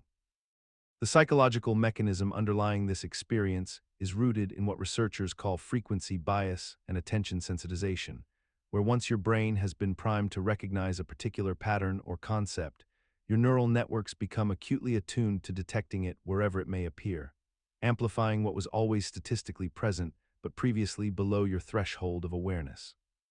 What makes this phenomenon particularly disorienting is that it persists as a genuine mystery in our daily experience despite our complete understanding of its mechanics. We know intellectually that the universe has not reorganized itself to speak to us through carefully orchestrated signs, and yet the emotional weight of these convergences feels too precise, too deliberate to be mere probability, leaving us caught in a strange liminal space where rationality and intuition clash. Where we simultaneously understand that we are experiencing a well-documented cognitive bias, while remaining unable to entirely shake the uncanny sensation that something deeper has occurred, that our timelines have somehow aligned with a greater pattern, and we continue navigating this paradox with quiet acceptance. Imagine standing in a room where a solid wooden door separates you from the hallway beyond, and yet occasionally, without warning or explanation, objects pass through that door as if the barrier never existed at all, a coffee cup sliding through the wood grain itself, a book moving from one side to the other while the door remains visibly closed and intact throughout the entire process. In our everyday experience, we understand that macroscopic objects, those things we can see and touch with our own hands, cannot pass through solid matter under any normal circumstances, and yet we encounter moments where our perception seems to momentarily betray this fundamental rule, where something appears to occupy two spaces at once or move through an impossible barrier in ways that defy the very physics we believe governs our world. The mechanism behind this persistent glitch involves the strange boundary between what we observe and what we believe we should observe, a psychological phenomenon where our brain processes sensory information through the filter of expectation rather than pure data, creating blind spots in our perception where violations of physical law can briefly flourish before our rational mind reasserts control and retrofits the experience into acceptable explanation. We have normalized this impossibility by attributing it to hallucination or momentary confusion, by accepting that our perception can occasionally fail us in ways we need not investigate further, and we move through our lives accepting that sometimes the rules simply do not apply, that quantum mechanics might occasionally reach into our macroscopic world uninvited, and yet we do nothing, we question nothing. We simply continue forward as if solidity itself remains a reliable constant rather than merely a persistent consensus we have all agreed to maintain without ever questioning why. Perhaps the most unsettling aspect is that we have constructed entire scientific frameworks to explain away these incidents, building elaborate theories of probability and wave functions that mathematically permit what we absolutely refuse to accept as real. Consider the peculiar phenomenon wherein reality itself appears to shift based on whether someone is observing it, a principle most famously demonstrated in quantum mechanics, where particles behave differently when measured than when left unobserved. Yet this strangeness extends far beyond the laboratory into the texture of everyday existence. In everyday life, we notice that events seem to unfold differently depending on who witnesses them, and yet we have built our entire understanding of objective reality on the assumption that things exist independently of observation, that a tree falls in the forest and makes a sound whether or not anyone hears it, and that the world continues its business regardless of our attention or lack thereof. The mechanism underlying this peculiar glitch appears rooted in the fundamental nature of consciousness itself, for observation requires interaction, and interaction inevitably alters the observed, whether through the subtle photons striking an electron or through the more obvious ways that awareness shapes human experience and memory, creating a strange loop where the observer becomes inseparable from the observed, collapsing possibilities into singular realities through the act of attention alone. What makes this particularly disorienting is that we have normalized this impossible contradiction into the foundation of science itself, acknowledging that measurement affects outcomes at the quantum level while simultaneously treating the macroscopic world as observer-independent and absolute, accepting that our observations cannot be trusted to reveal objective truth, yet continuing to build entire civilizations on the assumption that they can. Living comfortably in a cognitive space where both assertions exist simultaneously without resolution, as though reality itself has simply shrugged and allowed us to contradict ourselves indefinitely without consequence or explanation. Perhaps nowhere is this paradox more evident than in the observer effect of consciousness itself, how the very act of examining our own thoughts changes them, making authentic self-knowledge perpetually elusive. Consider the peculiar experience of checking your phone for a message you desperately want to receive, only to find yourself checking again moments later despite knowing nothing has changed in the intervening seconds, as though the act of not looking might somehow alter the probability of its arrival. Throughout your day, you perform this ritual repeatedly with emails, notifications, and social media updates, each time operating under an unstated assumption that the state of information exists in superposition until the moment you observe it, collapsing into either the reality you hope for or the disappointment you fear. This phenomenon extends into countless daily anxieties where you simultaneously hold two contradictory beliefs. that the results of your blood test could be anything at all until you receive them, that your job security remains uncertain despite no new information suggesting otherwise, that a conversation you had days ago might still be misunderstood, even though the person has already responded positively. Your mind treats unobserved outcomes as though they genuinely exist in all possible states at once, creating a peculiar form of quantum anxiety where the mere act of checking, of opening the email, of making the phone call, is the only thing that can resolve the uncertainty into a single definite outcome. The mechanism underlying this glitch stems from how our brains process information gaps. We evolved to treat unknown threats as simultaneously present in all their dangerous forms until verified as safe, a survival instinct that once protected our ancestors from predators in tall grass but now torments us with notifications and test results. We have somehow normalized this constant oscillation between hope and dread, accepting that uncertainty generates its own peculiar kind of suffering, that we must live in these superposed states of possibility before reality finally collapses them down into singular facts we can no longer avoid. Consider the peculiar experience of thinking about someone you haven't spoken to in years, only to receive a message from them within hours, or of calling a friend at the exact moment they were about to call you, or of knowing what another person is about to say before they say it, particularly among people who share deep emotional bonds or prolonged proximity to one another. These moments create a distinct sensation of connection that seems to transcend the normal channels of communication and causality,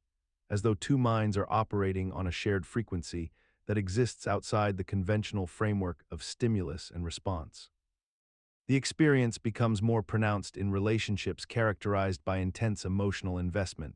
such as between long-term partners, close siblings, or people who have experienced significant trauma together, where the synchronicity of thoughts and intuitions appears almost too frequent to attribute to mere coincidence.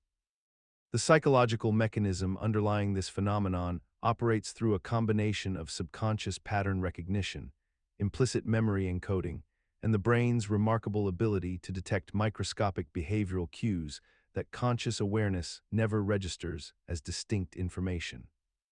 When two people spend substantial time together, they develop an intricate library of each other's habits, preferences, timing patterns, and emotional cycles, which allows the nervous system to predict with surprising accuracy what the other person might do or think in any given context. Yet this rational explanation feels insufficient when the moment occurs, because the sensation of knowing arrives as a unified impression rather than as a series of logical deductions that consciousness can track. What persists despite our intellectual understanding of these mechanisms is the interpretive framework we maintain around these moments, treating them as evidence of something deeper and more mysterious than neurological prediction, a kind of consciousness that exists beyond individual minds, perhaps woven through the fabric of relationships themselves, and we continue to experience one. Consider the peculiar phenomenon where two people who have never met, who live in entirely different cities or even different continents, suddenly experience an uncanny synchronization of thoughts, dreams, or inexplicable knowledge about one another at the precise moment of contact. You receive a call from someone you haven't thought about in years, only to discover they were thinking of you at that exact instant, or you dream of a childhood friend the night before they unexpectedly reach out to reconnect. These moments feel like violations of causality itself, as though invisible threads connect certain people across impossible distances, allowing information or intention to travel instantaneously through space without any apparent mechanism or medium. The strangeness intensifies when you consider that this sensation of meaningful coincidence occurs most intensely with people to whom you feel the strongest emotional bonds, suggesting that intimacy itself might somehow collapse the normal rules governing separation and time. We rationalize these occurrences through psychological frameworks like confirmation bias or the law of large numbers, yet something in the experience resists complete explanation through probability alone. We have normalized this phenomenon so thoroughly that we simply accept it as part of human connection, rarely questioning how two minds could possibly align across the void without physics providing any pathway for such communication. The matrix persists in allowing these uncanny resonances to occur, never quite explicable, never quite provable, yet undeniably felt by nearly everyone who has loved another person, leaving us suspended between scientific skepticism and the genuine mystery of how consciousness might reach across distance to touch another consciousness simultaneously. as though space were merely an illusion we agree to maintain during waking hours. Perhaps the Matrix allows these moments precisely because they remind us that our sense of separation is not as absolute as we assume, and that the deepest connections between souls operate according to laws we have yet to discover or consider the peculiar experience of making a decision about the past based on information you receive in the present, a phenomenon that mirrors the quantum mechanical principle known as the delayed choice experiment, wherein the act of measurement retroactively determines the nature of what was measured, even though that measurement occurs after the event itself has already transpired. In everyday life, this manifests when you receive news about something that happened hours or days ago, and your emotional response to that news somehow feels as though it has altered your memory of the preceding period, making your past emotional state seem to have been shaped by knowledge you did not yet possess. You might learn that a friend was upset with you yesterday, and suddenly your recollection of yesterday's conversation reorganizes itself around this new context, making you wonder if perhaps you were already sensing their displeasure all along, even though you were consciously unaware of it. The mechanism underlying this glitch operates through the mind's remarkable ability to retroactively construct narratives that integrate new information into existing memories, creating a seamless story that feels as though causality flowed in the expected direction all along. Your brain essentially runs backwards through time, reinterpreting earlier moments to align with present knowledge, collapsing the ambiguity of past events into a definitive state that seems to have always been true. We have normalized this temporal inversion so thoroughly that we rarely notice it, accepting without question that our memories shift, meaning depending on what we learn subsequently, that the past is not fixed but remains fundamentally undefined until we observe it from our current vantage point. This retroactive meaning-making becomes especially pronounced in relationships and self-understanding, where we constantly revise our interpretation of past interactions based on present revelations, effectively allowing the future to rewrite history in real time, collapsing countless possible versions of what happened into whichever narrative makes sense. Consider the peculiar proposal advanced by theoretical physicist John Wheeler in the latter half of the 20th century, a concept suggesting that the universe itself does not exist in any fixed or determined state until the moment an observer consciously perceives it, that reality requires participation rather than mere passive existence, that the act of measurement fundamentally collapses quantum possibilities into singular classical outcomes. Wheeler imagined a universe so deeply interconnected with consciousness that the past itself becomes malleable, retroactively determined by present observations, where a physicist examining light that traveled for billions of years could somehow influence whether that ancient light had been a wave or a particle all along. The mechanism underlying this strange proposal rests in quantum mechanics' notorious measurement problem, the genuine scientific observation that particles behave differently when measured than when left unobserved, a phenomenon that Wheeler interpreted not as a limitation of our instruments, but as evidence that reality literally requires our participation to become real. Yet despite its profound philosophical implications, and its apparent violation of every intuitive notion we hold about an independent external world existing without our permission, this idea has persisted at the fringes of serious scientific discussion for decades, occasionally finding new champions among physicists willing to entertain such radical interpretations. We have normalized this glitch by compartmentalizing it, treating it as merely one interpretation among many, acknowledging its logical coherence while maintaining a comfortable cognitive distance from its staggering implications that consciousness and reality might be fundamentally inseparable, that we are not passive observers of a predetermined universe but active participants in its continuous creation. Yet perhaps this discomfort itself reveals something. Our resistance to Wheeler's idea may stem not from its implausibility, but from its demand that we abandon the comforting illusion of irrelevance that we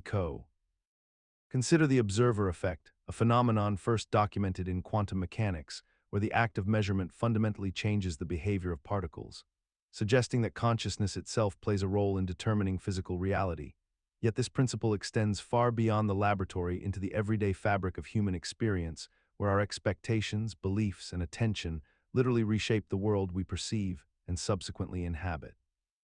When you expect a day to be terrible, You unconsciously filter your perception to notice every minor inconvenience while overlooking moments of genuine beauty or opportunity, thus creating a self-fulfilling prophecy where your consciousness has essentially constructed a terrible day from the raw material of neutral events. The psychological mechanism behind this phenomenon operates through what neuroscientists call selective attention, where your brain receives millions of data points per second, but consciously processes only those that align with your existing beliefs and expectations, meaning that two people experiencing the identical situation will report entirely different realities based solely on what their consciousness chose to prioritize and process. A person walking through a park while anxious about money will see only closed shops and expensive restaurants, while someone in a generous mood sees community, abundance, and connection in the very same location. We have somehow normalized this extraordinary truth that consciousness is not merely a passive receiver of reality, but an active architect of it, accepting without question that different people can walk through the same moment and emerge with completely different experiences, different memories, and different conclusions about what actually transpired, as though this were not a profound statement about the nature of existence itself, but simply how things happen to be. Yet perhaps the most unsettling implication is that this principle works in reverse. If consciousness shapes reality, then we bear responsibility for the worlds we create through our sustained attention and belief, making us not victi. Consider the phenomenon of intention experiments, where researchers have repeatedly observed that the focused thoughts and conscious intentions of human observers appear to influence the behavior of physical systems, water crystals, plant growth, and even random number generators in ways that defy conventional mechanistic explanation. In laboratory settings, participants are asked to concentrate their mental energy toward specific outcomes, to will a seed to grow faster, to influence the geometric patterns that form in crystalline structures, or to bias the output of machines designed to produce purely random results. And with surprising consistency, the data suggests that something measurable shifts in response to this directed attention. The effect sizes are often small, frequently hovering at the edge of statistical significance, yet they remain persistent across thousands of replicated studies conducted by serious researchers at respected institutions worldwide.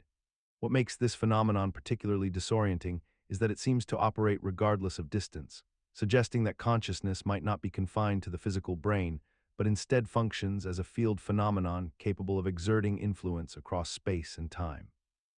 The psychological mechanism underlying our acceptance of these results appears to root itself in our deep intuitive sense that thought precedes action, that intention shapes reality, and that the boundary between mind and matter is far more permeable than our materialist frameworks allow.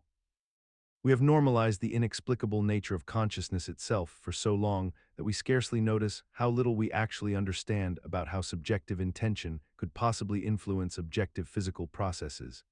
And yet we continue designing experiments as though we might catch consciousness in the act of collapsing possibility into actuality, turning the inner world of thought into the outer world of measurable effect. Suspended perpetually in the liminal space between science and something far stranger. Consider the phenomenon wherein millions of individuals across disparate continents, operating within entirely different cultural frameworks and linguistic traditions, report nearly identical experiences during meditation or altered states of consciousness, describing sensations of interconnectedness, unity, and dissolution of individual boundaries that bear striking similarities despite their geographic isolation and lack of communication with one another.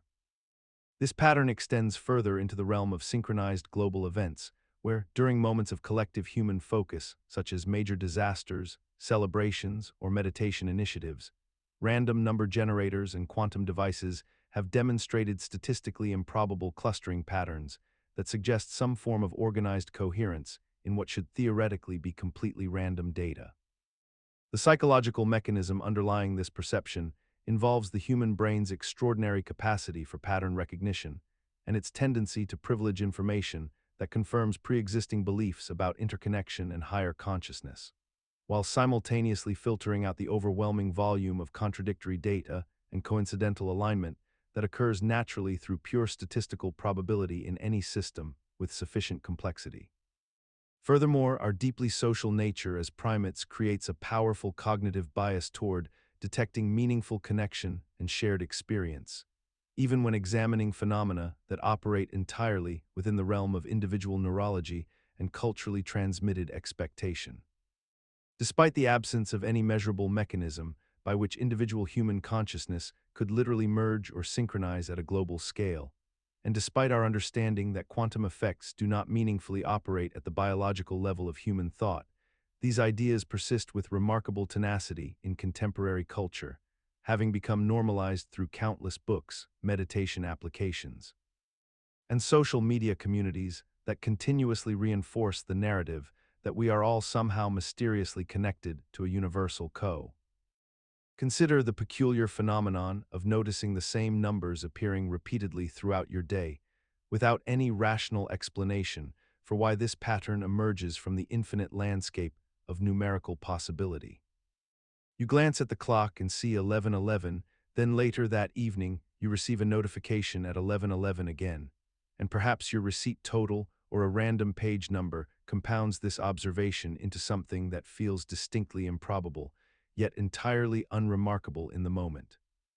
Your mind begins to organize these coincidences into a coherent narrative, transforming what are statistically inevitable recurrences into evidence of something deliberate, something designed, something watching and arranging circumstances to communicate through the language of digits.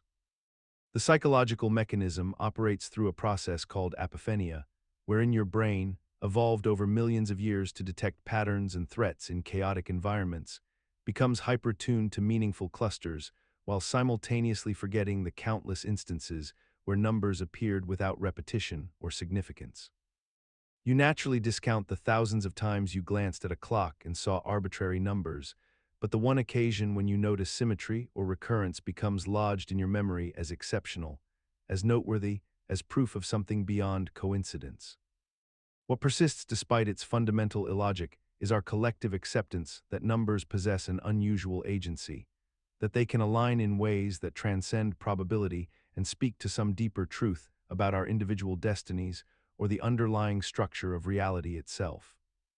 We have built entire systems of meaning around numerical patterns, from numerology to date obsession to lucky numbers, effectively normalizing the notion that mathematics itself might contain intentional messages rather than merely describing the indifferent universe through an objective language.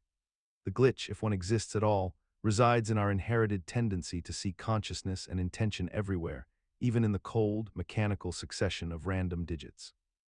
Consider the peculiar phenomenon wherein individuals report experiencing sudden thoughts of absent people moments before those people contact them, or describe sensing when someone is watching them from across a room despite no sensory cues, or recall instances where they predicted an unlikely event with uncanny accuracy only to dismiss it as coincidence. These experiences, loosely categorized under the umbrella term psi effects, persist throughout human consciousness with remarkable consistency across cultures and centuries, despite rigorous scientific scrutiny consistently failing to demonstrate any measurable mechanism through which such phenomena could operate. The psychological mechanism underlying these experiences appears rooted in selective memory and pattern recognition, whereby our brains are extraordinarily efficient at noticing correlations while systematically forgetting the countless times such premonitions failed to materialize. When your friend calls shortly after you thought of them, that moment crystallizes in memory with vivid clarity, while the 100 other times you thought of people who never called fade into unremarkable background noise. Additionally, the human mind possesses an almost irresistible compulsion to find meaning in randomness, to weave narrative threads through disconnected events, to perceive agency and intention where statistical probability provides perfectly adequate explanation.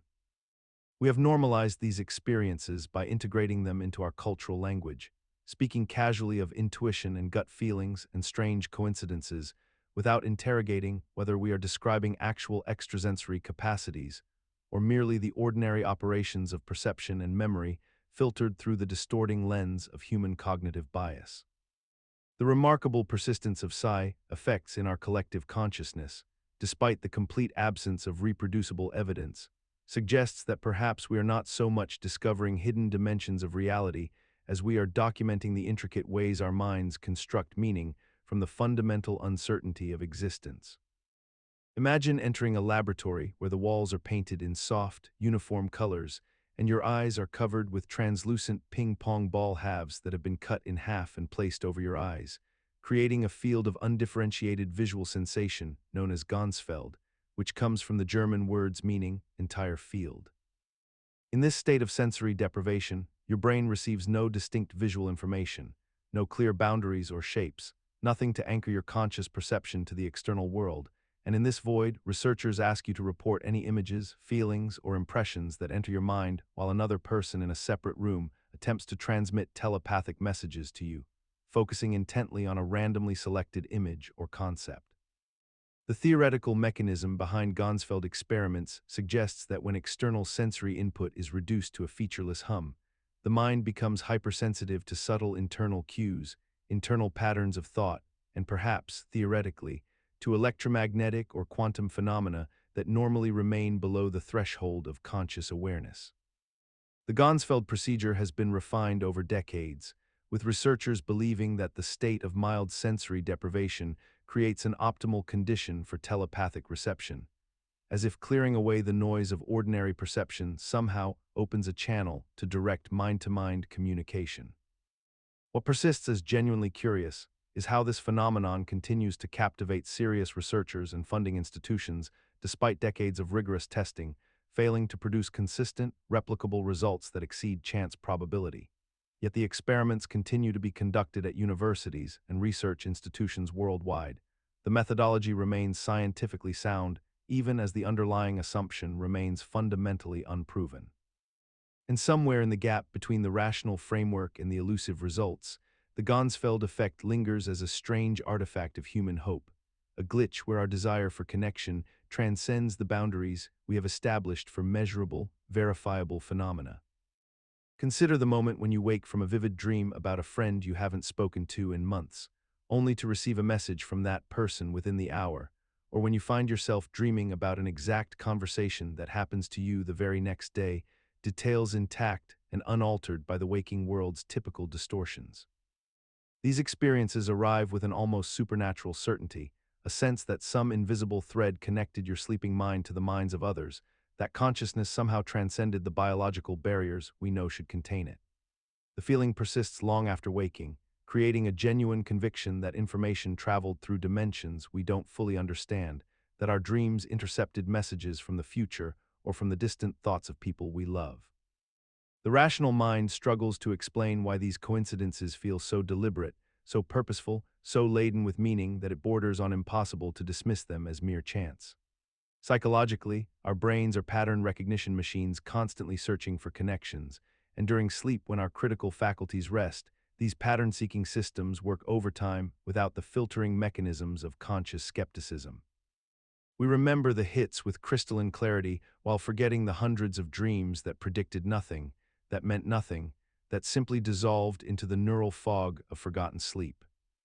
Yet despite understanding cognitive bias, despite knowing about confirmation bias and the human tendency to seek meaningful patterns in random data, we continue to experience these moments with genuine wonder. We continue to attribute them to something beyond the material, something that persists in our collective consciousness as mysteriously real even when examined under the harsh light of logical scrutiny. Perhaps this persistence of belief reveals something equally profound, that the human need to feel connected across distance and time runs deeper than any single explanation, and that dream telepathy endures not despite its scientific impossibility, but because it speaks to a longing that facts alone. Have you ever noticed that your body sometimes seems to know something before your conscious mind does? A subtle physiological response that arrives seconds or even minutes ahead of information your senses have yet to process. Consider the experience of feeling a sudden chill or inexplicable tension in your chest moments before receiving bad news, or the way your heart rate elevates just before someone calls you with urgent information, or how your palms begin to sweat when you're about to encounter an uncomfortable social situation that you couldn't have consciously anticipated. Your skin may flush, your breathing may shallow, your muscles may tighten, all before the rational explanation arrives. Researchers have documented this phenomenon through skin conductance measurements and heart rate variability studies, observing measurable physiological changes occurring in advance of emotionally significant stimuli that subjects had no way of predicting through conventional sensory channels. The proposed mechanism suggests that our nervous system may be detecting subtle environmental cues below the threshold of conscious awareness, or that our brains are performing unconscious pattern recognition so sophisticated that it generates predictive physiological responses based on contextual information we haven't yet articulated to ourselves. Yet despite decades of investigation and numerous studies suggesting something genuinely anomalous occurs in these moments, we have normalized this experience into the realm of coincidence and intuition, rather than confronting the possibility that our bodies possess an anticipatory faculty we don't fully understand. We explain it away through probability, through the idea that we're simply noticing hits and ignoring misses, through the comfortable narrative that everything can eventually be reduced to unconscious inference. And so we continue forward in our daily lives experiencing these moments of inexplicable embodied knowing without ever truly accounting for them. Consider the peculiar phenomenon of anticipatory anxiety, where your mind constructs detailed narratives about events that have not yet occurred, and then finds that these imagined futures somehow reshape your present behavior and emotional state in ways that make those futures more likely to manifest.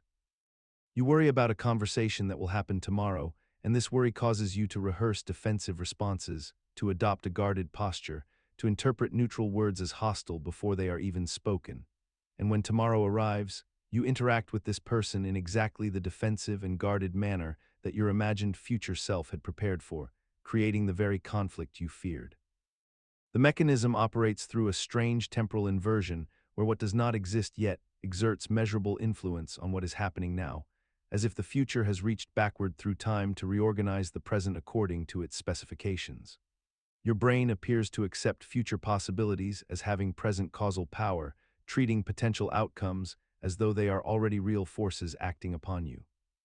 This happens constantly in human psychology through the mechanism of expectation, where the brain essentially time travels into scenarios that may never occur and allows them to dictate current decisions, muscle tension, sleep patterns, and interpersonal dynamics.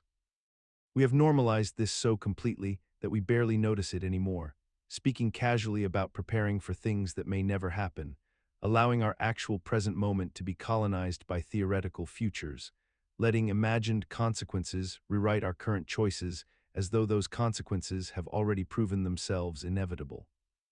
The glitch persists because it feels like wisdom and prudence, because we call it planning and preparedness, when perhaps it is something stranger. A temporal paradox where what you fear tomorrow has already begun reshaping what you do today. Consider the moment when you learn that someone you care about faced danger or difficulty in the past, an event that occurred hours or days or weeks before you became aware of it, a situation that resolved itself completely before any knowledge of it reached your consciousness, and yet your immediate impulse is to pray for their safety during that already concluded period, to mentally direct spiritual energy backward through time to a moment that has already crystallized into fixed history. You find yourself in a state of sincere devotion, genuinely believing that your prayer matters even though the outcome it addresses has already been determined and locked into the past, already written into the unchangeable chain of events that brought you to this present moment of discovery. The mechanism operating here is a kind of temporal disconnect in human psychology, where we simultaneously understand that time moves in one direction, and yet harbor an intuitive sense that consciousness exists somewhat outside the linear flow, that intention and belief might ripple backward or sideways through causality in ways we cannot quite articulate but feel with genuine conviction. We have normalized this contradiction so thoroughly that religious and secular individuals alike engage in retroactive prayer, without pausing to acknowledge the logical paradox embedded within it, speaking to a higher power about events that have already concluded, as though the act of addressing them now might somehow reinforce or validate or spiritually confirm what has already transpired. The persistence of retroactive prayer, despite its conceptual impossibility, reveals something profound about human consciousness, suggesting that we experience prayer not as a tool of practical causation, but as a form of psychological integration, a way of retroactively placing ourselves within events we were not present for, of claiming spiritual participation in moments we were externally separated from, and perhaps most importantly, of maintaining our sense of agency and connection even when confronted with the unbridgeable gap between our awareness and the world's actual. Consider the researcher conducting a carefully controlled scientific experiment, clipboard in hand, observing subjects with deliberate neutrality, yet somehow the results consistently align with their hypothesis in ways that seem to exceed statistical probability. The experimenter effect, also known as observer expectancy effect, describes how the mere presence and expectations of the person conducting an experiment subtly influence the outcomes they measure, creating a strange feedback loop where reality appears to bend slightly toward what was anticipated. The mechanism underlying this phenomenon operates through multiple pathways. Subtle nonverbal cues transmitted to subjects unconsciously alter their behavior. Experimenters unconsciously record data in ways that favor their predictions, or they selectively interpret ambiguous results through the lens of their expectations. A researcher expecting improvement might smile slightly longer at positive responses, creating reinforcement. They might hear a whispered answer as confirmation of what they hope to find. They might record a borderline measurement in favor of their hypothesis rather than against it. These actions occur not through conscious deception, but through the natural human tendency to pattern match, to notice what confirms existing beliefs, and to interpret ambiguous information favorably. What makes this glitch particularly persistent is how thoroughly normalized it has become within scientific practice itself, where researchers acknowledge the effect exists, yet continue operating under assumptions that their careful methodology somehow transcends these very human limitations. We have built elaborate systems of controls and randomization and blind procedures specifically because we cannot trust that the experimenter effect does not exist, yet we routinely accept findings where such protections were incomplete or overlooked, suggesting some part of us still believes that rigor and intention alone can prevent reality from subtly reshaping itself around our hopes. The Pauli effect is a curious phenomenon first observed and documented by physicists around Wolfgang Pauli, the Austrian theoretical physicist who lived from 1925 to 1958, wherein seemingly inexplicable equipment failures and experimental malfunctions would occur with remarkable frequency whenever Pauli was present in or near a laboratory, yet mysteriously ceased or diminished significantly whenever he departed from the premises or maintained considerable physical distance from the apparatus in question. The historical record contains numerous accounts from his colleagues describing instruments breaking down, experiments producing anomalous results, and complex scientific equipment simply ceasing to function properly during his visits, leading some researchers to half-jokingly refer to this pattern as a genuine curse or malign influence, though Pauli himself developed a philosophical framework around the observation and appeared to accept it with sardonic humor rather than defensiveness or concern. The psychological mechanism underlying our acceptance and perpetuation of the Pauli effect operates through several interconnected layers. First, there exists a natural human tendency to seek patterns and causality even where none objectively exists, a cognitive bias so powerful that we readily assemble isolated incidents into coherent narratives of cause and effect. Second, the phenomenon carries a certain romantic appeal as it attributes almost mythical properties to a brilliant scientific mind, transforming him into a figure of almost supernatural significance whose very presence disrupts the orderly functioning of the material world. And third, confirmation bias ensures that successes and normal operations are forgotten, while the rare malfunctions are remembered, recorded, and retold with particular enthusiasm across generations of scientists who find the story delightful precisely because it seems to defy rational explanation. Imagine sitting alone in a quiet room with a recording device, speaking questions into the darkness, and then rewinding the tape to discover whispered responses that you never heard being recorded, voices that seem to come from nowhere, words formed in the static between stations on a radio dial, messages that appear in the white noise of an unplugged microphone. Utterances that carry an uncanny specificity, as though someone or something has deliberately answered your inquiry from beyond the veil of normal perception. Electronic voice phenomena, often abbreviated as EVP, represents one of the most peculiar intersections between technology and the paranormal, a practice where individuals believe they can capture voices of the dead through electronic recording devices, discovering intelligible speech buried within electromagnetic noise where conventional explanation would suggest only random chaos exists.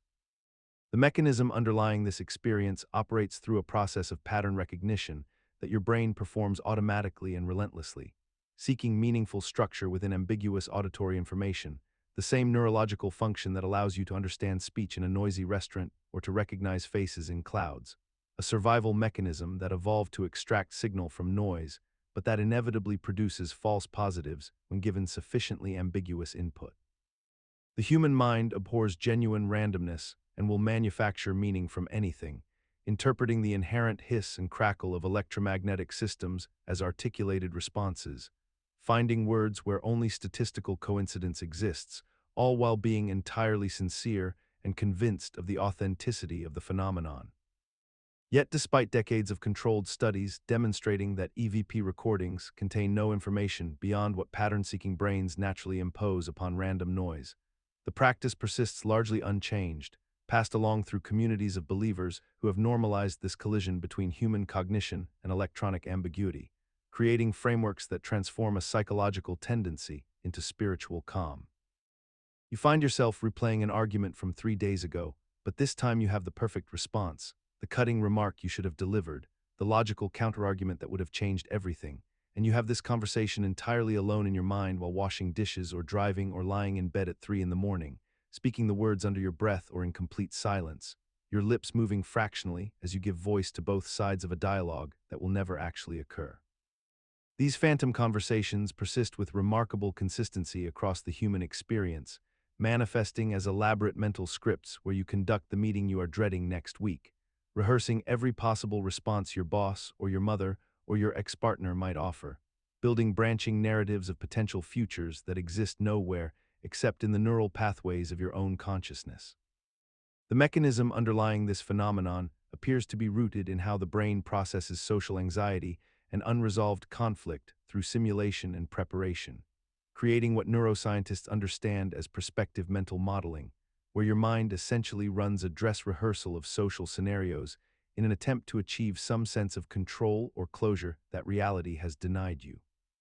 Your brain treats these imagined exchanges with the same neurochemical intensity as actual conversations, releasing cortisol and adrenaline as if the confrontation were genuinely unfolding, even though you stand completely alone in your kitchen or your car.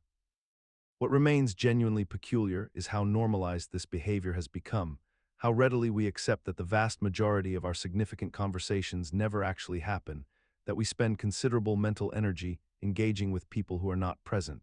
responding to statements never made, defending positions no one has actually challenged, and yet we continue this practice throughout our lives without genuine question.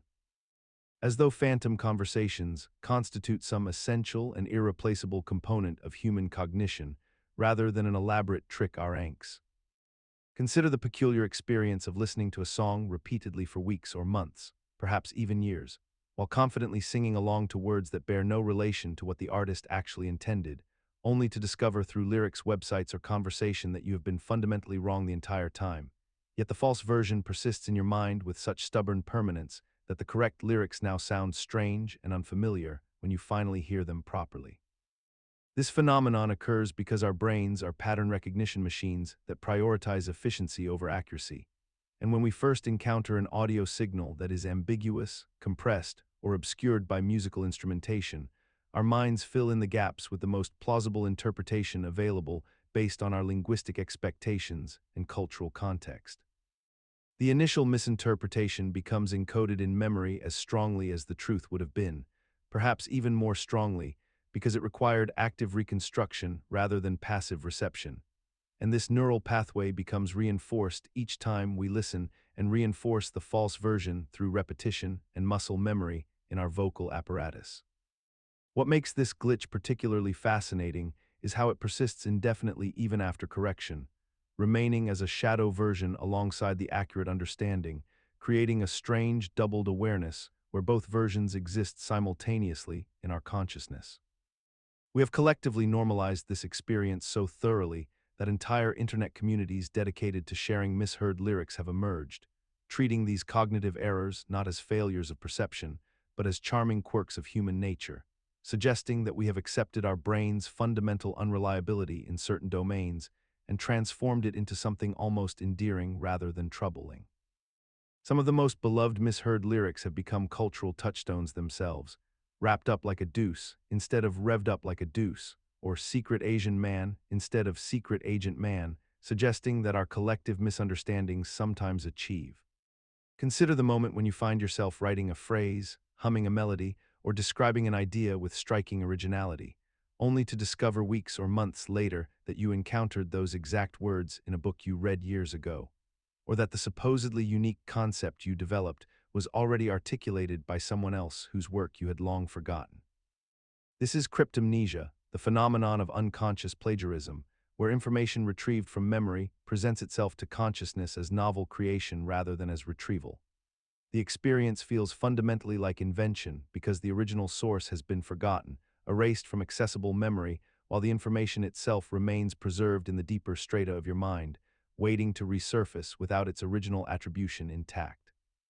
Psychological mechanism underlying this glitch involves the distinction between what researchers call source memory and content memory, where you retain the substance of what you learned but lose the contextual wrapper that would identify where it came from. Your brain, remarkably efficient in its operations, stores useful information while discarding what it deems unnecessary metadata about origin and authorship, creating a strange temporal gap where knowledge exists divorced from its genealogy. What makes cryptomnesia particularly persistent and unsettling is that it operates silently, without announcement, and that our culture has largely normalized it as an inevitable feature of human cognition rather than addressing it as a genuine epistemological problem. We accept that our minds will occasionally recycle forgotten influences and present them as original thoughts, treating it as an amusing anecdote rather than examining how this fundamentally undermines our sense of intellectual authenticity and originality. The boundary between creation and recollection becomes permeable and unreliable, yet we continue moving through the world trusting our sense of what we have genuinely invented versus what we have merely remembered, never quite certain which is which. Consider the moment when you find yourself in a familiar place, perhaps your childhood home, a street you have walked 1,000 times, or a room in your own residence, and suddenly everything feels utterly foreign and strange, as though you have never encountered these surroundings before in your life, despite the contradictory knowledge that you know this place intimately.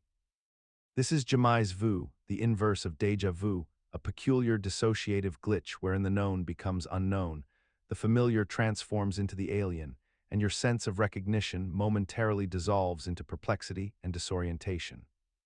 The mechanism behind this phenomenon appears to involve a temporary disruption in the neural pathways responsible for familiarity recognition, where the brain's systems for semantic memory and contextual awareness become momentarily desynchronized, creating a state in which your conscious mind retains the factual knowledge that you should recognize something, while your emotional and intuitive recognition systems fail to generate the expected sense of familiarity and comfort that typically accompanies revisiting known spaces. It is as though two essential components of recognition, knowing and feeling that you know, have been temporarily severed from one another, leaving you standing in a paradoxical state of simultaneous knowing and not knowing. What remains curious about jamais vu is how completely normalized this experience has become despite its fundamental illogic, how we acknowledge it with a dismissive comment about being tired or distracted, and how quickly we accept that our own minds can betray our expectations of continuity and recognition, treating it as merely another minor glitch rather than the profound breach of reality it genuinely represents. Perhaps this casual acceptance itself reveals something deeper about human consciousness, that we are far more comfortable existing in contradiction than we care to admit,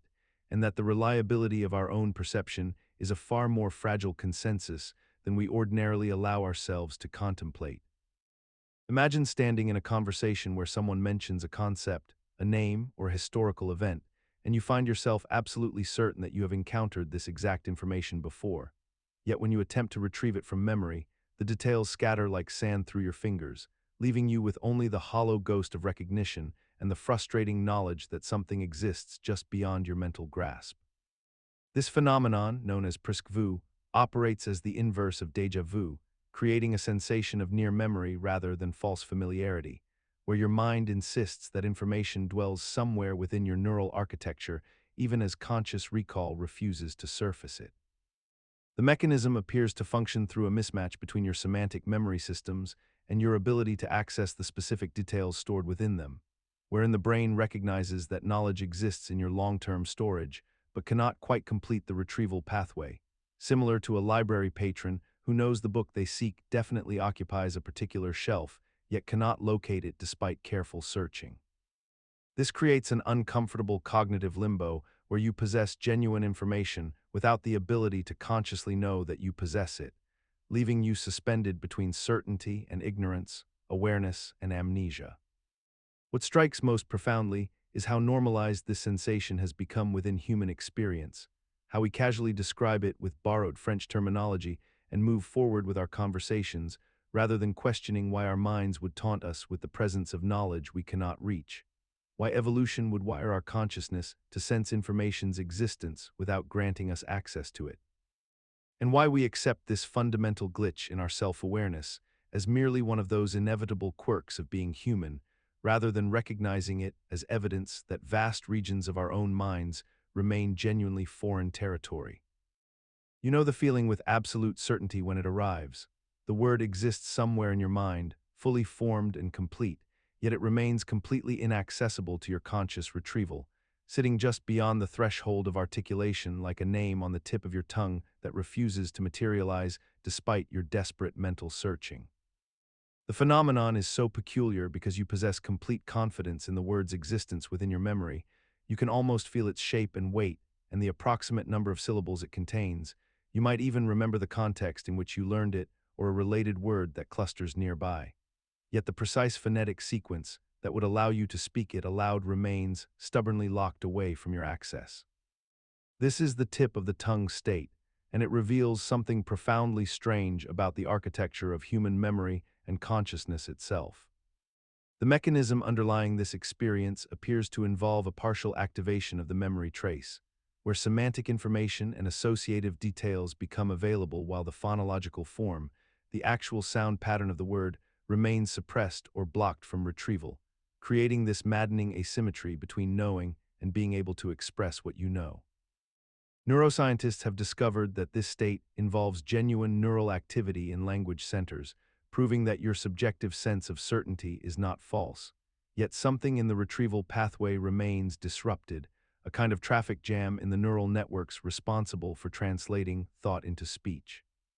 What renders this phenomenon so normalized despite its fundamental absurdity is that it happens to everyone with remarkable frequency, suggesting that our memory systems operate on principles that seem almost deliberately designed to torture us with partial knowledge, with the tantalizing proximity of information we cannot quite grasp.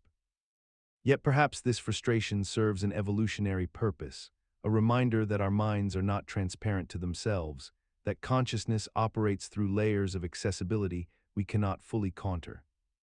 You sit down at your desk with a specific task in mind, perhaps to respond to emails or organize your workspace, and the next moment you become aware that 3 hours have passed, yet you cannot reconstruct how those hours were spent or what you accomplished during them, only that you are now exhausted and the day has fundamentally shifted around you without your conscious participation.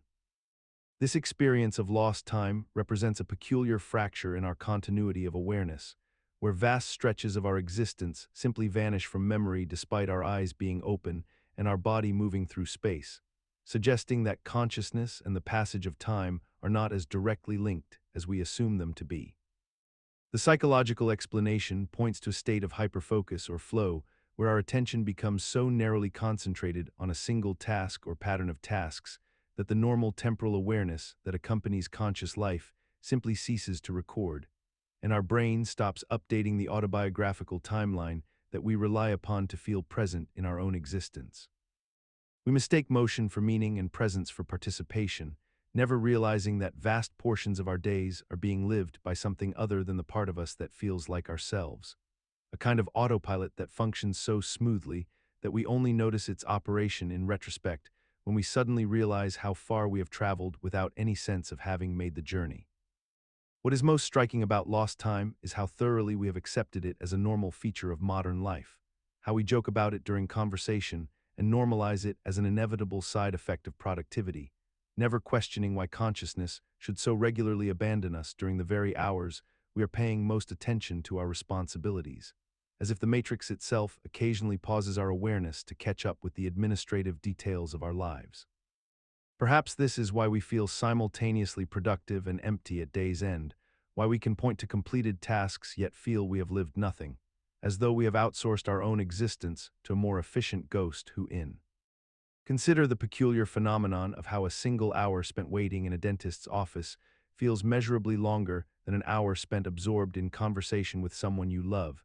even though the clock's hands move at precisely the same velocity in both circumstances, marking identical intervals of 60 minutes with mechanical indifference to your subjective experience.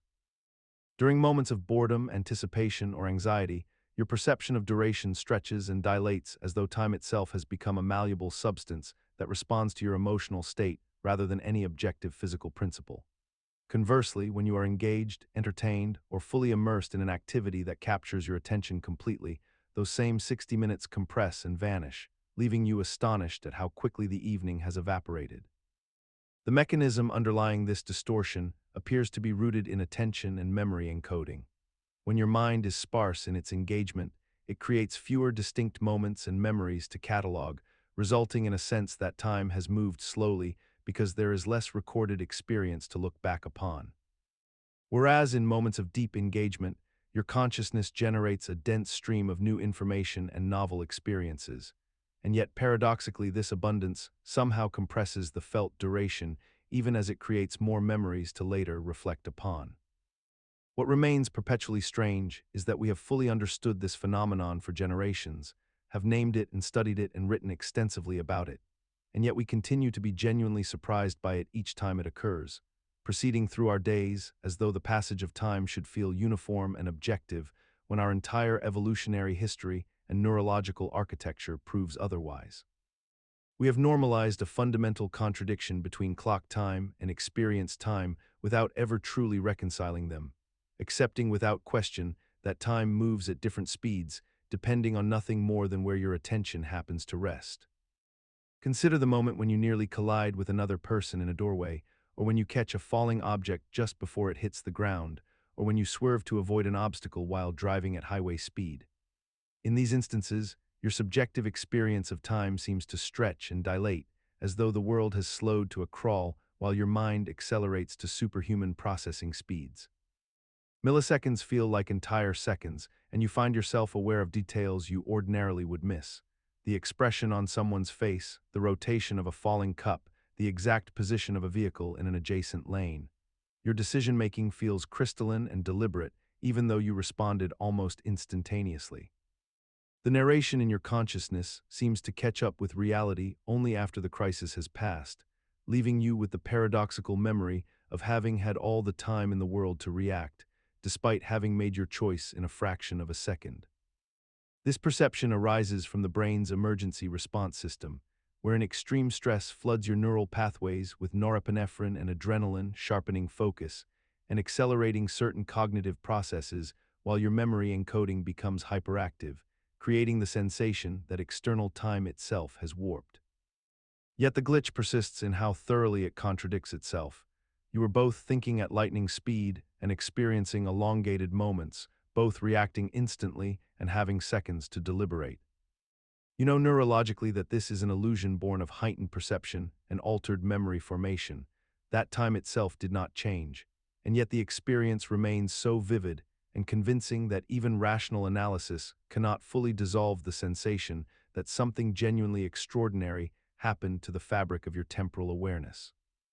Perhaps this is why the experience feels so fundamentally real despite its illusory nature. The brain has genuinely altered how it processes and records the event, making the distortion neurologically authentic even if temporally false, a kind of truth that exists in the gap between physics. Consider the peculiar phenomenon where you become so absorbed in a task that hours dissolve into what feels like minutes, where your sense of self seems to fade entirely, and your conscious mind steps aside to let something deeper take over, a state that athletes call being in the zone, that musicians experience during perfect performances, that programmers find when their fingers move across keyboards without deliberate thought. During these moments, the usual chatter of self-awareness vanishes, you stop monitoring your own movements, the critical voice that normally narrates your actions goes silent, and you exist purely in the present action itself. Your skills and the challenge before you perfectly balanced in a strange equilibrium where difficulty meets capability. The psychological mechanism underlying this state involves a documented shifting of brain activity from the prefrontal cortex, responsible for self-reflection and planning, to the regions governing immediate task execution, creating a kind of voluntary tunnel vision where irrelevant information is filtered out and your entire nervous system aligns toward a single point of focus. Yet what remains curious is how we have constructed entire modern systems around chasing this state, building productivity philosophy around it, designing apps and workspaces to facilitate it, spending money to engineer circumstances that might trigger it, all while acknowledging that flow cannot be forced, that the harder you grasp for it, the further it recedes, that it arrives only when you have released the very awareness that would allow you to notice its arrival. Creating a strange recursive loop where we remain perpetually chasing something that only appears when we stop looking for it, a glitch in how we organize our time and attention, where we have normalized the paradox of trying to cultivate states that fundamentally require the surrender of trying. And perhaps this is the deepest paradox of all, that the modern self, fragmented across notifications and perpetual self-monitoring, has become structurally incapable of the very surrender that flow requires, leaving us simultaneo.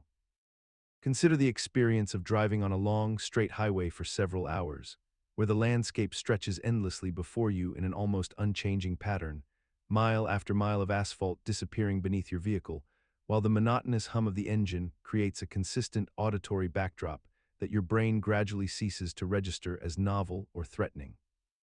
You arrive at your destination with minimal conscious recollection of the journey itself, unable to recall specific details of the drive, yet somehow you navigated traffic, made turns, responded to signals, and maintained your vehicle's position on the road throughout the entire experience. This phenomenon, known as highway hypnosis, represents a peculiar state where your conscious awareness effectively disconnects from your driving actions, even as your body performs the complex motor tasks required to operate a vehicle safely. The mechanism behind this glitch involves your brain's remarkable ability to automate repetitive behaviors through a process called procedural learning, wherein frequently repeated actions become encoded in the basal ganglia and cerebellum, allowing them to execute without demanding conscious attention or working memory resources. When presented with a stimulation-poor environment where few new variables demand your attention, your prefrontal cortex essentially shifts into a lower power state, and your mind consequently wanders into daydream or semi-meditative consciousness while your body continues its practiced routine. What renders this particular glitch especially strange is that we have normalized it completely despite its inherent illogic and danger, treating it as an inevitable part of long-distance travel rather than recognizing it as a genuine moment when you lose contact with your present reality. When the person behind the wheel operates almost like an autopilot ghost, fully responsible, yet fully absent simultaneously. Yet perhaps this very absence of conscious presence explains why highway hypnosis feels so disturbingly easy to slip into, and so difficult to distinguish from genuine alertness until something jolts you. Consider the peculiar state that occurs during the deepest stages of sleep deprivation, when your body begins to shut down neural regions in isolated pockets while you remain ostensibly awake, a phenomenon known as microsleep, where localized clusters of neurons enter sleep mode for fractions of a second, while your conscious awareness somehow persists in a fragmented, disconnected state. In these moments, you might find yourself staring directly at something without processing it, or your hands continue performing a familiar task with no direction from your waking mind, as if an autopilot version of yourself has taken control while your consciousness floats in a strange liminal space between wakefulness and sleep. The experience often includes fleeting dreams or hallucinatory imagery that penetrates your field of vision despite your eyes remaining open, creating a disconcerting overlap where dream logic and waking reality blend into one confusing stream. What occurs neurologically during these episodes is a selective shutdown where certain brain regions responsible for sensory integration and executive function temporarily power down to conserve energy, while other regions maintain just enough activation to keep you moving through the world without complete collapse. Your brain essentially performs a controlled reboot in discrete sections, like a computer running multiple shutdown processes simultaneously, and your consciousness becomes distributed across these fragmentary active zones rather than consolidated in one unified awareness. Remarkably, despite understanding that microsleep represents a genuine malfunction of normal neural operation, we have normalized this state to such a degree that sleep-deprived individuals continue functioning in critical environments like driving or operating machinery, accepting the invisible and episodic failures of consciousness as merely inconvenient rather than genuinely catastrophic.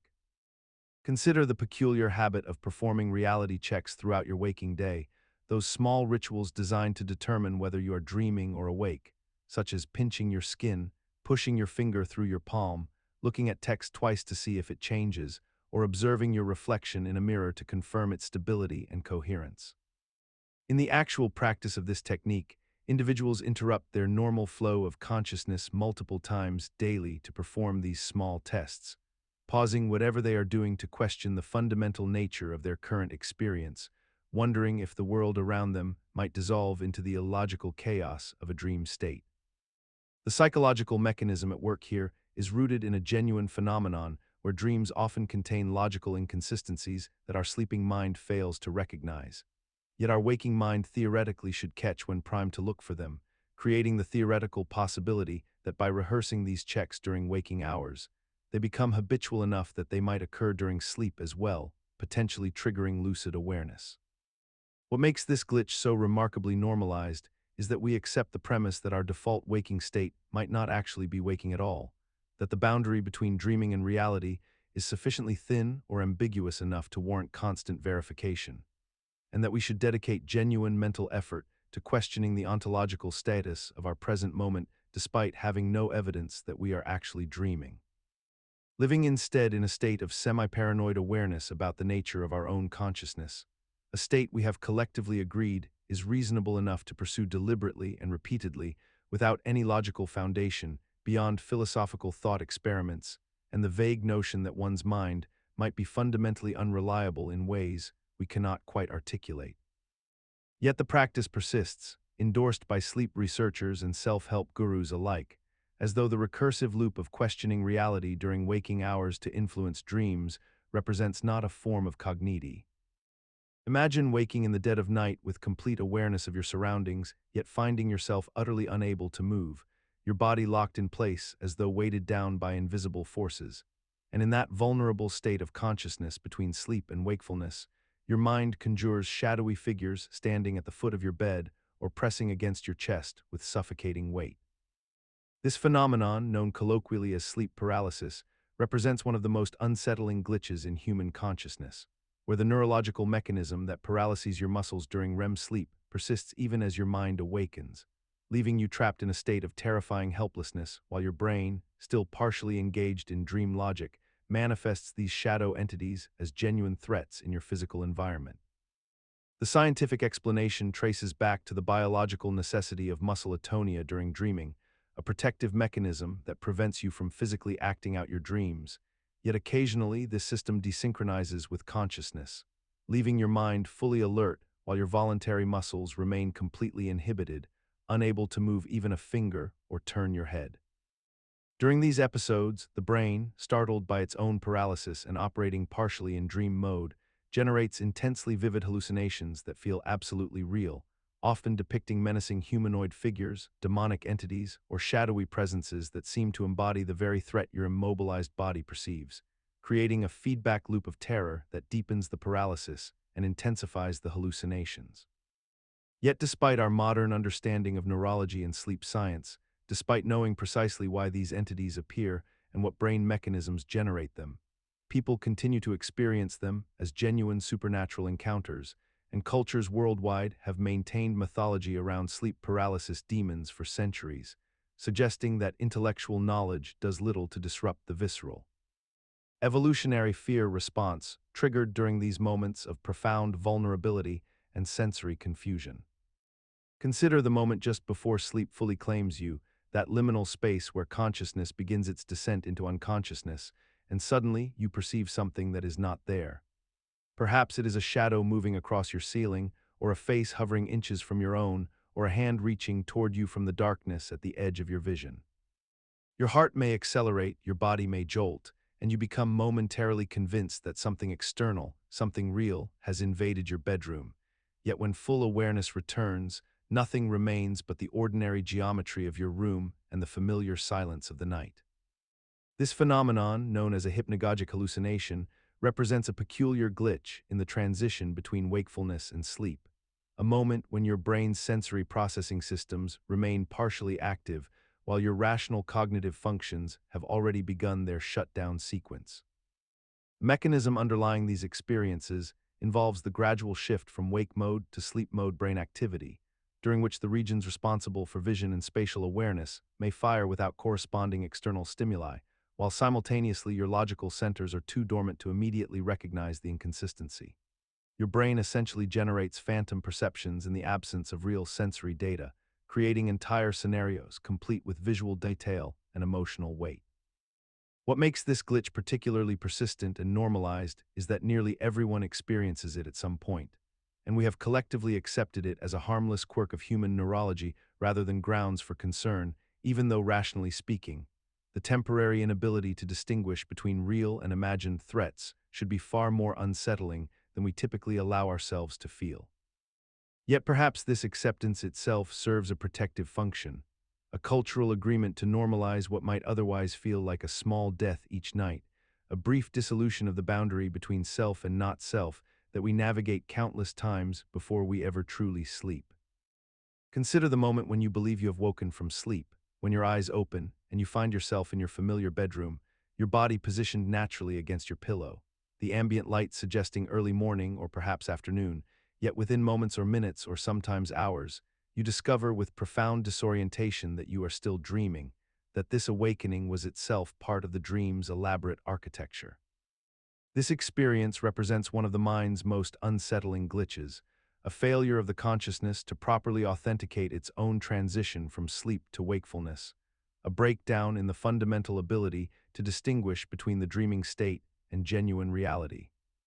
The mechanism underlying this phenomenon emerges from the brain's complex relationship with its own narrative construction. For during REM sleep, when dreams occur most vividly, the same regions that process sensory information and create our sense of reality remain partially active, generating convincing simulations of waking experience that feel entirely authentic in the moment. The prefrontal cortex, responsible for critical thinking and logical analysis, operates at reduced capacity during sleep, leaving the dreaming consciousness unable to fact-check its own experiences or notice the inconsistencies that would ordinarily signal the presence of a dream state, meaning the false awakening persists not because of a sensory malfunction, but because the part of your mind that questions reality is temporarily offline. What makes this glitch particularly remarkable is how it can repeat in succession, creating nested layers of false awakenings, where you awaken from the false awakening only to discover you are still dreaming. Yet despite our contemporary understanding of sleep science and neurology, these experiences continue to occur with mysterious frequency, suggesting that the boundary between sleep and wakefulness remains far more ambiguous and permeable than our conscious minds typically acknowledge. Consider the moment when you wake from a dream so vivid, so completely convincing in its internal logic and sensory detail, that upon waking you find yourself genuinely uncertain about which state you were in, and you must consciously perform reality checks to confirm you are indeed awake now and not still dreaming. You might pinch your skin, check the time on your phone multiple times because the numbers seem to shift subtly, or read the same sentence over and over because the words keep rearranging themselves in that peculiar dreamlike way. This experience reveals a profound glitch in how consciousness validates its own authenticity. The mechanisms we use to distinguish waking from sleeping are not fundamentally reliable, and yet we depend on them completely and without question. The psychological mechanism at work here involves our brain's inability to generate reliable markers of consciousness state, because during dreams, our brain creates the same conviction of reality, the same sense of nowness and presence that it creates during waking life. Both states feel equally real from the inside because the feeling of reality is generated by the same neural processes regardless of whether external sensory input is actually present. What makes this a glitch in the matrix of our experience is that we have normalized this occasional uncertainty entirely, treating it as a minor curiosity rather than a fundamental instability in our capacity to know whether we are experiencing reality or simulation of it. We build entire lives on the assumption that we can reliably distinguish waking from dreaming, and yet we know from direct experience that this distinction can fail, that we can be utterly convinced of something while being completely wrong about the basic nature of our current state of consciousness. And if our brains can so thoroughly deceive us about something as fundamental as whether we are awake or asleep, what other certainties might we be equally wrong about, validated only by the same unreliable internal sense of conviction that fails us in dreams? Consider the moment when you become acutely aware of a strange coincidence, a repeating number sequence that appears precisely when you need guidance, or a conversation that mirrors your private thoughts so closely that it feels deliberately orchestrated by some unseen intelligence. And notice how quickly your mind gravitates toward the possibility that reality itself might be a constructed simulation, rather than accepting the statistical inevitability of pattern recognition in a universe of infinite complexity. The simulation hypothesis proposes that our universe, with all its precise physical constants and mathematically elegant laws, might be nothing more than an elaborate digital construct created by a civilization so advanced that we cannot perceive the machinery beneath the surface of existence. And this idea has persisted from ancient philosophical thought through modern theoretical physics despite having no empirical evidence whatsoever to support it. The mechanism driving our fascination with this concept operates on a deeply human level.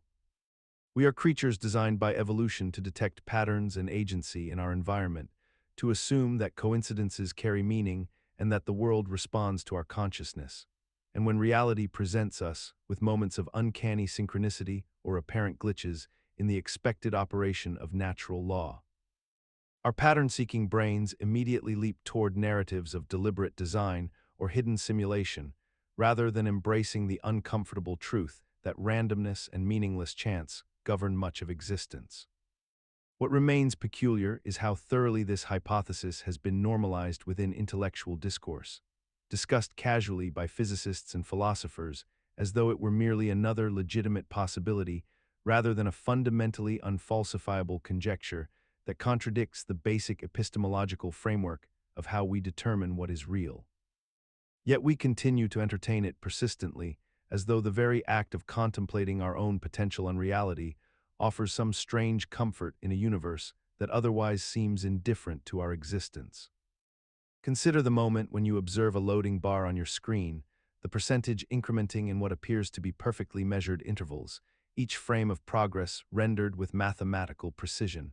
and yet the actual completion time bears no reliable relationship to the visual representation before you. This is digital physics, the strange marriage between the laws that govern computational systems and the way they present themselves to human perception, creating a peculiar pseudo-reality where numbers and visual feedback operate according to their own invented rules rather than any authentic measurement of underlying processes. In reality, a loading bar might be programmed to advance based on arbitrary checkpoints within code execution, or it might simply increment at fixed time intervals regardless of actual progress, deceiving the observer into believing they are witnessing real-time data about a process when in fact they are watching a theatrical display designed to appear informative while obscuring the actual computational activity occurring beneath the surface. The psychological mechanism at work here emerges from our deep evolutionary trust in visual representation and quantification, our assumption that numbers and progress indicators reflect genuine states of affairs rather than constructed narratives, and our willingness to accept technological authority as a form of objective truth. We have grown so accustomed to these small fabrications, these digital illusions pretending to be measurements, that we rarely question whether the spinning wheel animation or the percentage counter bears any truthful relationship to what the machine is actually doing at any given moment. The system persists because both designers and users have implicitly agreed to participate in this fiction, where digital physics becomes its own self-consistent framework operating entirely independently from the physical world it claims to represent or measure. Imagine observing a vast computational grid where each individual cell follows an identical set of rules, where the state of every cell in the next moment depends only on the current state of itself and its immediate neighbors, creating patterns that emerge from this mathematical simplicity, yet somehow generate complexity indistinguishable from organic growth and chaos. This is the cellular automaton universe concept, and the glitch emerges when we consider that our actual universe might operate according to precisely these kinds of simple local rules, where particles interact only with their immediate surroundings, building upward through recursive iterations into galaxies, consciousness, and physical law. The psychological mechanism underlying this fascination rests on our deep need to reduce the incomprehensible to the computable, to believe that beneath reality's baroque complexity lies elegant mathematical rules we might someday understand or even replicate. We find comfort in the notion that consciousness itself, free will itself, the very experience of existing might be nothing more than the deterministic unfolding of simple cellular rules propagating across some substrate we cannot perceive. What makes this particularly disorienting is that cellular automata like Conway's game of life demonstrate emergent properties that seem to transcend their rule set, displaying glider guns and oscillators and self-replicating patterns that appear almost alive despite their mathematical inevitability. We have normalized this unsettling idea into our scientific frameworks, building entire theories around computational universes, simulation hypotheses, and digital physics, speaking of the universe as though it were code running on some incomprehensibly vast computer. Yet we continue living as though our choices matter, as though complexity means freedom rather than merely complicated determinism playing out across infinite generations of simple rules. The contradiction persists quietly in the background of modern thought, rarely acknowledged, accepted as the strange price of understanding anything at all. Consider the peculiar reality that we have come to treat information itself as a foundational element of existence, almost as though data and patterns are more real than the physical world they supposedly describe, and this belief has become so deeply embedded in our scientific institutions and everyday thinking that we rarely pause to examine its circularity. We observe that information can be encoded, transmitted, stored, and retrieved, and from these observations we have constructed an entire metaphysical framework, suggesting that the universe at its deepest level is not made of matter or energy, but rather of information, bits of data arranged in patterns that somehow give rise to reality itself. This notion emerged gradually through quantum mechanics, where we found that observation seemed to affect outcomes, and through information theory, where we discovered that entropy and information are intimately related, and from these genuine insights we extrapolated outward until information became not merely a useful description of how things work, but the actual substance of existence. What makes this glitch particularly subtle is that information requires something to be information about, some substrate or medium through which it travels, yet we have inverted this relationship and suggested that information is primary and everything else derivative.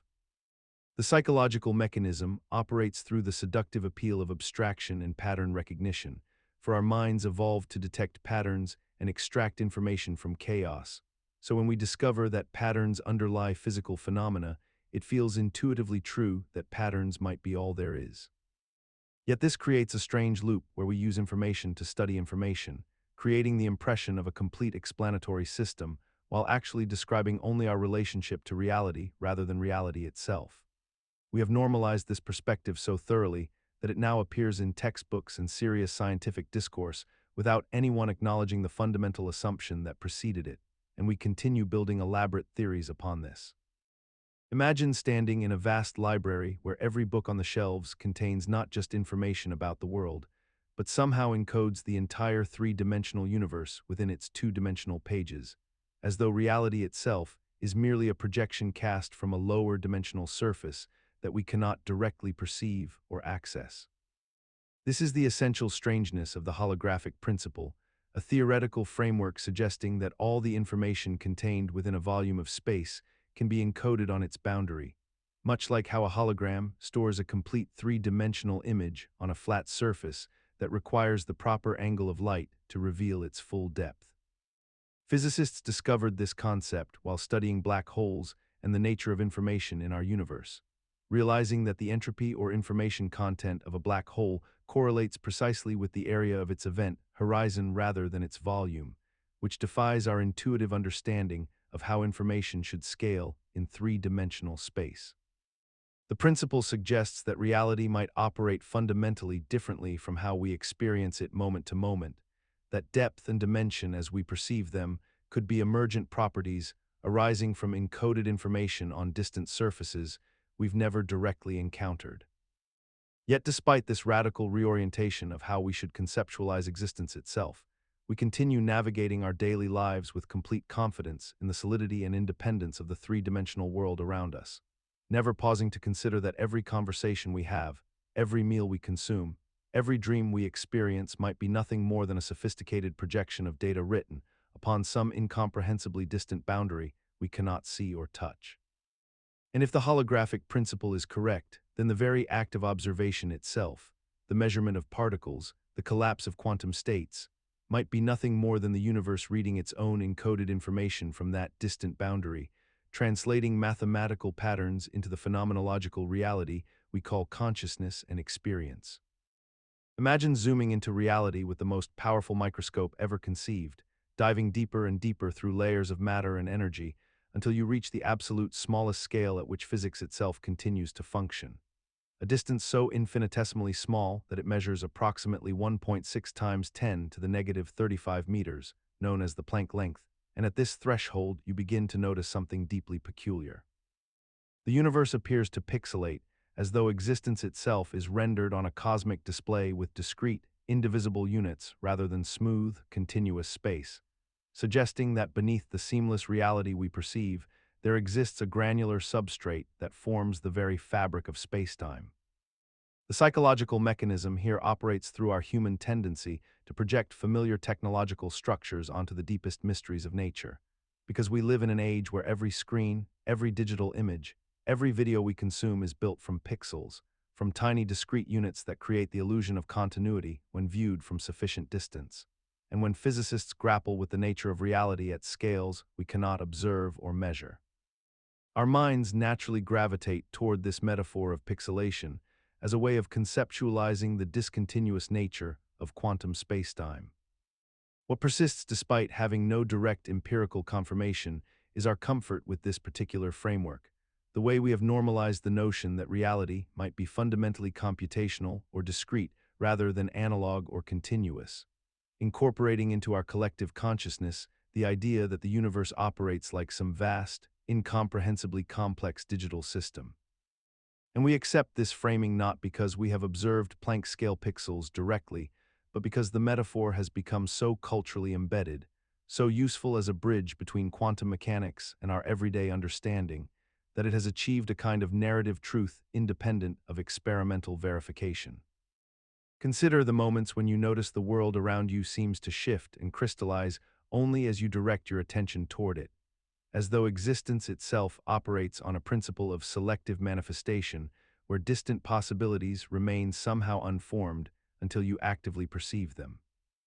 In everyday life, we experience this phenomenon when we drive through familiar neighborhoods and realize we cannot recall specific details of buildings we pass regularly, or when we notice that peripheral vision somehow lacks the clarity and definition of our central focus, or when we become aware that our memories of rooms we have not visited in months possess a curious softness around their edges, missing the sharp texture of recently observed spaces. We move through our environments as though our consciousness maintains a kind of visibility radius beyond which the world becomes progressively less detailed and less real, and this boundary shifts constantly as we rotate our perspective and navigate through physical space.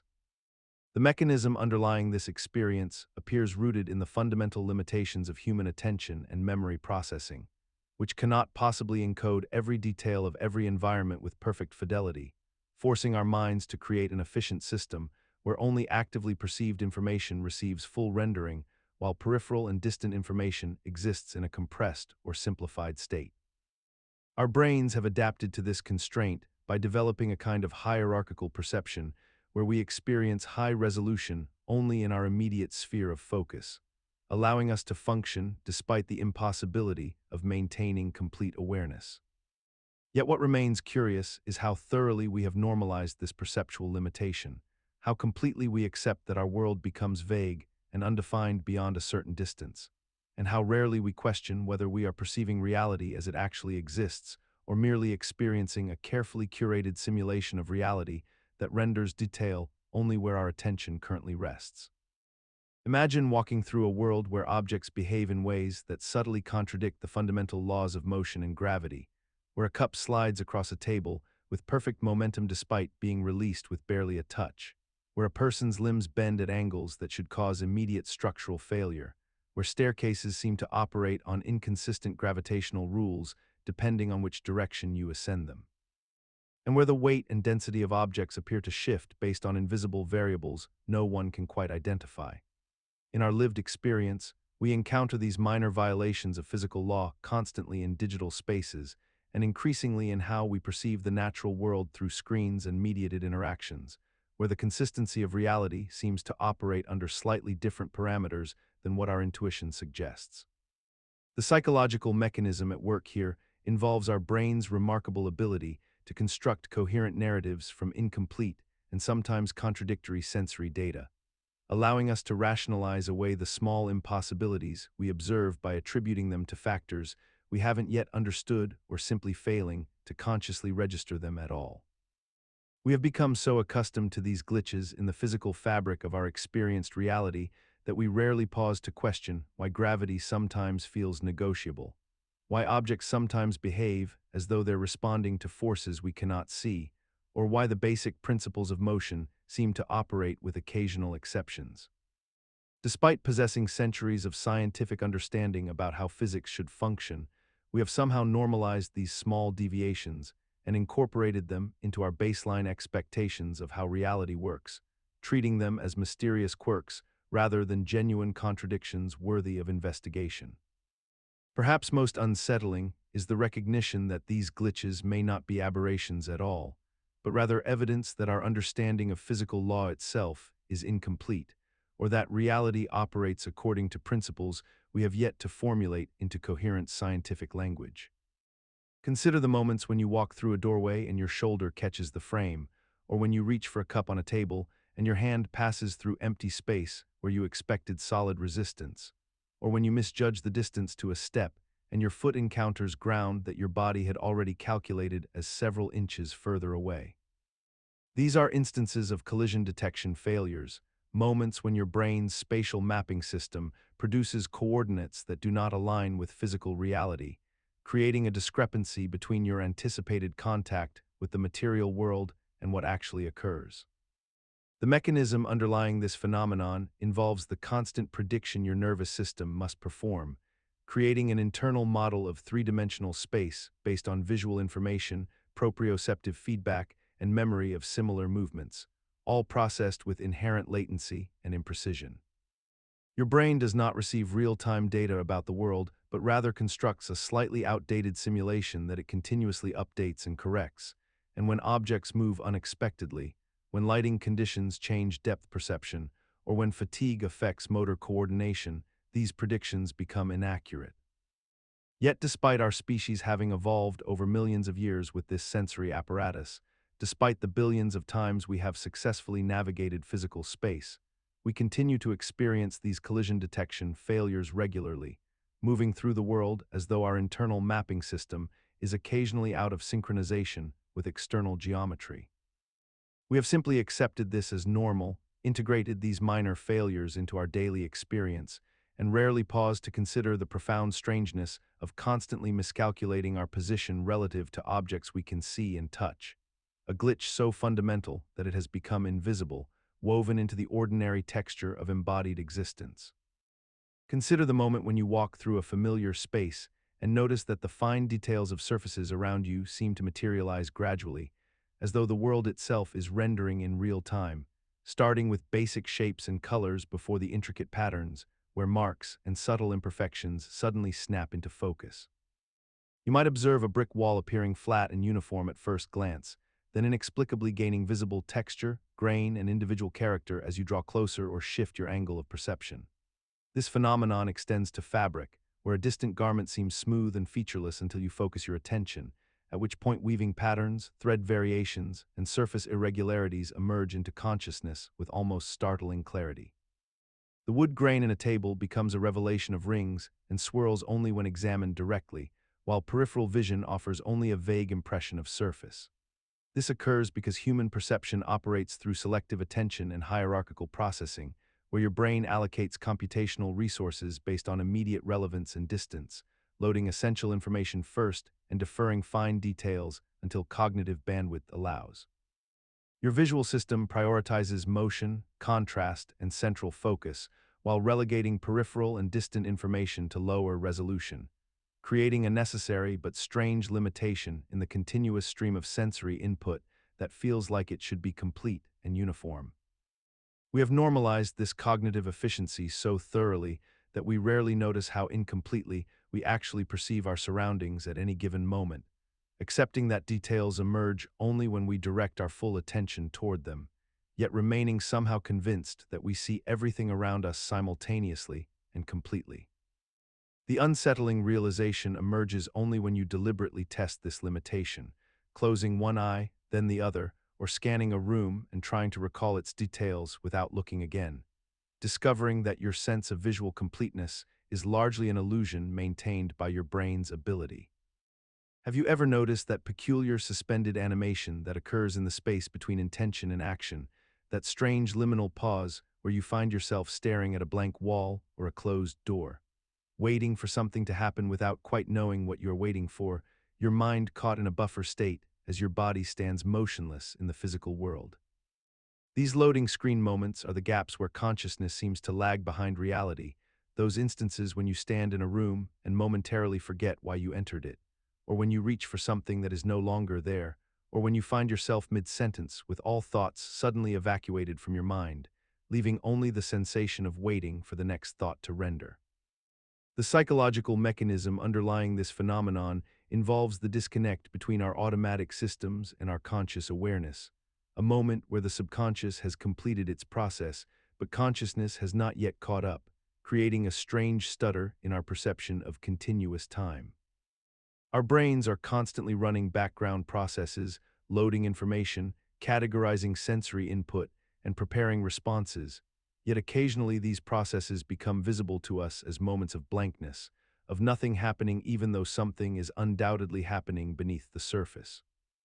What makes these loading screen moments particularly compelling is how completely normalized they have become in our experience, how we accept these small fractures in the fabric of our awareness without question or alarm, moving through them as naturally as we would move through any ordinary second of our day, never stopping to acknowledge the profound strangeness of consciousness momentarily stepping offline, while the body continues its mechanical navigation through space. Perhaps this is why we find loading screens in video games so eerily relatable. They are our inner experience made visible, a digital mirror reflecting back the strange patience we have learned to cultivate in the gaps between stimulus and response, the tiny eternities we spend suspended between who we. Consider the peculiar phenomenon of how we establish certain locations or moments in our lives as invisible checkpoints from which we unconsciously believe we can restart or recover, as though our existence operates under the mechanics of a video game where progress can be preserved and retrieved at designated safe zones. We notice this tendency most clearly in how people return to specific physical spaces during moments of distress or uncertainty, a childhood bedroom or a favorite coffee shop or a particular park bench, as though these locations contain some latent power to reset our emotional or mental state to a previous, better functioning version of ourselves. We see it too in how we attach ourselves to certain routines or relationships or even time periods, believing that if we can just recreate the exact conditions of a moment when things felt manageable or good, we might somehow reload into that previous state rather than continuing forward in this current difficult iteration of our lives.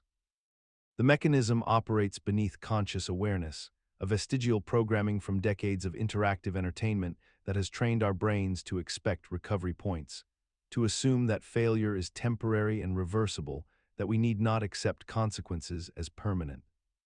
Yet reality contains no such checkpoints, no save files, no ability to load a previous version of ourselves when the current one has accumulated too much damage or regret.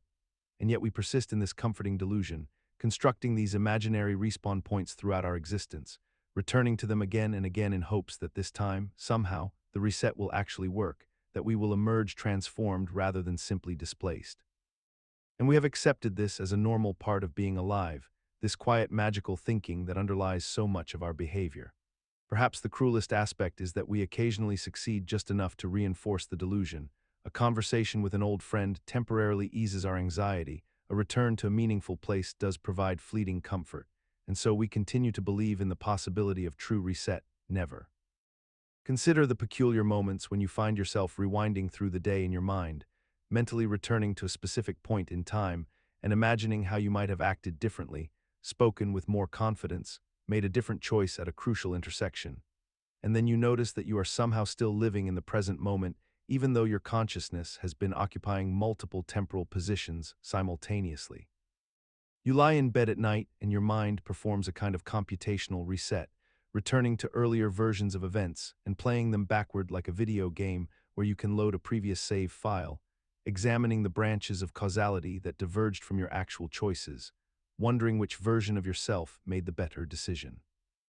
This mental mechanism operates beneath conscious awareness most of the time, yet you find yourself doing it constantly throughout your waking life, pausing before social interactions to mentally save your current state, and then imagining alternative responses, reloading different versions of conversations that already happened, evaluating which branching path would have yielded better outcomes. The psychological architecture underlying this behavior emerges from your brain's fundamental need to model possible futures and evaluate decision quality, a survival mechanism that evolved to help you predict consequences before committing to irreversible actions. Yet in your daily existence, this save and load function serves no practical purpose since you cannot actually alter what has already occurred, cannot genuinely rewind your own timeline or restore previous versions of reality, and remain locked into the singular forward progression of linear time like everyone else. Somehow, despite understanding rationally that these mental save states possess no actual power, you continue the habit reflexively, spending considerable emotional energy rewinding through conversations and decisions, obsessively testing alternate scenarios in your imagination, behaving as though your consciousness actually possesses the video game mechanics it does not, as though you genuinely. Consider the moment when you find yourself standing at a crossroads in your daily life, a decision point where multiple futures branch out before you, and you experience a peculiar sensation, as if you could somehow rewind and try again if things don't work out quite right. This is quantum save scumming, the phenomenon where your brain unconsciously treats reality as though it operates with multiple simultaneous possibilities, until observation collapses them into a single outcome, much like the superposition states in quantum mechanics, and you navigate through life as though you maintain invisible checkpoints from which you could theoretically reload if your choices lead to unfavorable results. The psychological mechanism underlying this glitch emerges from how our minds naturally handle uncertainty and decision-making. We process probable futures in parallel tracks, imagining multiple outcomes while simultaneously feeling as though we haven't yet committed to any single path, creating a mental state where consequences feel somehow tentative and reversible rather than absolute and permanent. This sensation intensifies in moments of genuine indecision, when you stand in the grocery store aisle unable to choose between products, or when you're about to send an important message, or when you're about to speak words you cannot easily take back, and your consciousness generates this comforting illusion that you're still existing in a superposed state where all options remain open and viable. What makes this glitch particularly persistent is how seamlessly it integrates with modern life, where digital undo buttons and save states have trained our expectations about reversibility, making it increasingly difficult to viscerally understand that biological existence offers no such luxury. And yet we continue to move through the world with a subtle underlying assumption that finality is negotiable, that we can somehow recalibrate if we make a mistake, that the universe might grant us a reload if we ask nicely enough. Consider the experience of replaying a video game you have already completed, moving through familiar environments, and encountering the same scripted sequences you have witnessed before, yet finding yourself engaged as though discovering them for the first time, making identical choices at branching dialogue trees, even when you consciously understand that the outcome will be precisely the same as it was during your previous playthrough months or years earlier. The game world remains static, its digital architecture unchanged, its narrative predetermined, its surprises pre-recorded and waiting to be encountered again in the exact same moment of the interactive timeline, and yet we return to it repeatedly, investing hours into retracing our steps through identical digital landscapes. The psychological mechanism underlying this behavior operates on the principle of controlled nostalgia combined with a peculiar form of narrative self-deception, wherein the player's conscious knowledge of predetermined outcomes is somehow compartmentalized away from the immediate experience of engagement, allowing the brain to approximate a state of discovery despite possessing complete informational awareness of what will transpire. We have normalized this phenomenon so thoroughly that few people question why we spend countless hours experiencing nothing genuinely new, why we choose predetermined stories over genuine novelty, why replay value has become a celebrated feature of interactive entertainment rather than recognized as a form of elaborate repetition we willingly pay for and voluntarily consume. The game exists in an eternal present tense each time we load it, indifferent to our previous visits, containing no memory of our choices, offering no variation based on accumulated experience, and yet we persist in treating each playthrough as though it matters, as though our decisions carry weight, as though the world we inhabit through the screen remains capable of surprise despite being fundamentally incapable of deviation from its programming. Consider the peculiar phenomenon of Easter eggs embedded throughout digital and physical spaces, hidden features within video games that serve no functional purpose beyond their discovery, secret messages coded into films by directors, and obscure references layered into products by their creators, all existing in a strange liminal space between intentional design and accidental artifact. These Easter eggs exist solely to reward those obsessive enough to search for them, creating a parallel reality of experiences available only to those willing to deviate from the intended path. And yet billions of people engage with these products daily without ever encountering these hidden elements, living in an entirely different version of the same world. The psychological mechanism underlying our fascination with Easter eggs seems rooted in our deep desire to feel like we are special, that we possess knowledge others do not, that we have discovered something that was deliberately hidden just for people like us, creating a sense of intimate connection with the creator who took time to plant these secrets, specifically knowing someone would eventually find them and feel recognized. The system perpetuates itself because it costs creators almost nothing to add these hidden layers, while the discovery mechanism provides disproportionate satisfaction to those who find them, generating loyalty and community around the search itself, transforming mundane products into treasure hunts that extend far beyond their original value. What remains strange is how normalized this has become, how we now expect products to contain hidden depths, how we willingly spend hours searching for content that was never meant to be essential, and how entire communities have formed around the collective documentation of these Easter eggs, creating secondary realities that exist in parallel to the primary ones, all sustained by our willingness to believe that something better lies just beyond the surface if we simply look hard enough. Consider the moment when you discover that behind the polished surface of a digital device or application lies an entire hidden layer of functionality accessible only to those who know precisely which buttons to press in which sequence. A secret passageway that transforms an ordinary user interface into a labyrinth of raw data, diagnostic tools, and system-level controls that were never meant for your eyes. In everyday life, this manifests as finding yourself standing before a software application or your smartphone, performing an obscure ritual of taps or key combinations, and suddenly the familiar world reorganizes itself to reveal its underlying architecture, exposing frame rates and memory allocation and server response times that exist beneath the carefully curated experience designed for mass consumption. The psychological mechanism at work here is profound and peculiar. Manufacturers intentionally embed these developer modes into their products, knowing full well that curious minds will eventually discover them, yet the act of discovery itself carries a transgressive thrill, a sensation of having bypassed security not through malice, but through determination and pattern recognition. We have normalized the existence of these hidden layers so thoroughly that we scarcely question why corporations engineer products with explicit knowledge that unauthorized access to their inner workings is inevitable, or why finding a developer mode tucked away behind seemingly random input sequences gives us a rush of accomplishment comparable to cracking a code. The glitch persists because it serves multiple purposes simultaneously. It allows manufacturers plausible deniability regarding what technically constitutes user accessibility. It rewards the curious with a sense of discovery and control, and it creates a tiered understanding of technology where some people inhabit the shallow consumer experience, while others dwell in the deeper realms of the machine's true nature, reinforcing a quiet hierarchy of digital literacy that we accept without examination.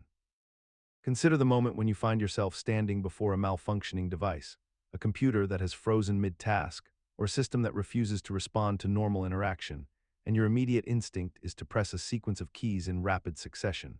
hoping that some hidden command or obscure keystroke combination will somehow reset the problem and restore functionality, as though your fingers possess some secret knowledge that the visible interface does not acknowledge.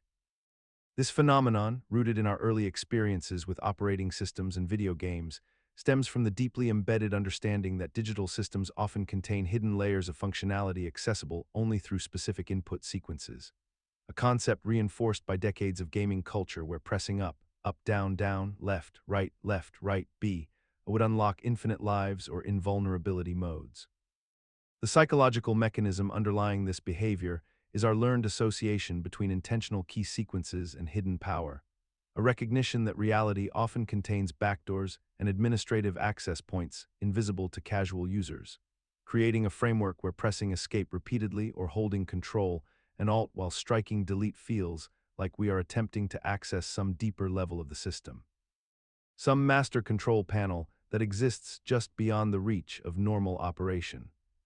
What persists most strangely is our continued faith in these imagined sequences even when they demonstrably fail, the way we repeat these ritual keystroke combinations with increasing desperation despite having no evidence they will help,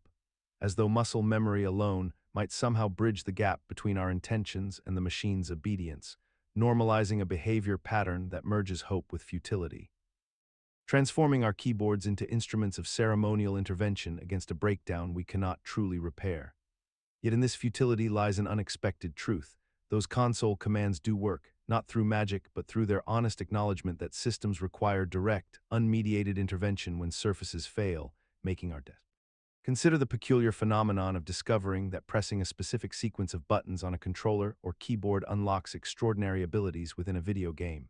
granting you invincibility, unlimited resources, or the ability to skip entire sections of carefully designed gameplay, and how this discovery creates a moment of profound psychological liberation where the rules of the game world suddenly become negotiable rather than absolute.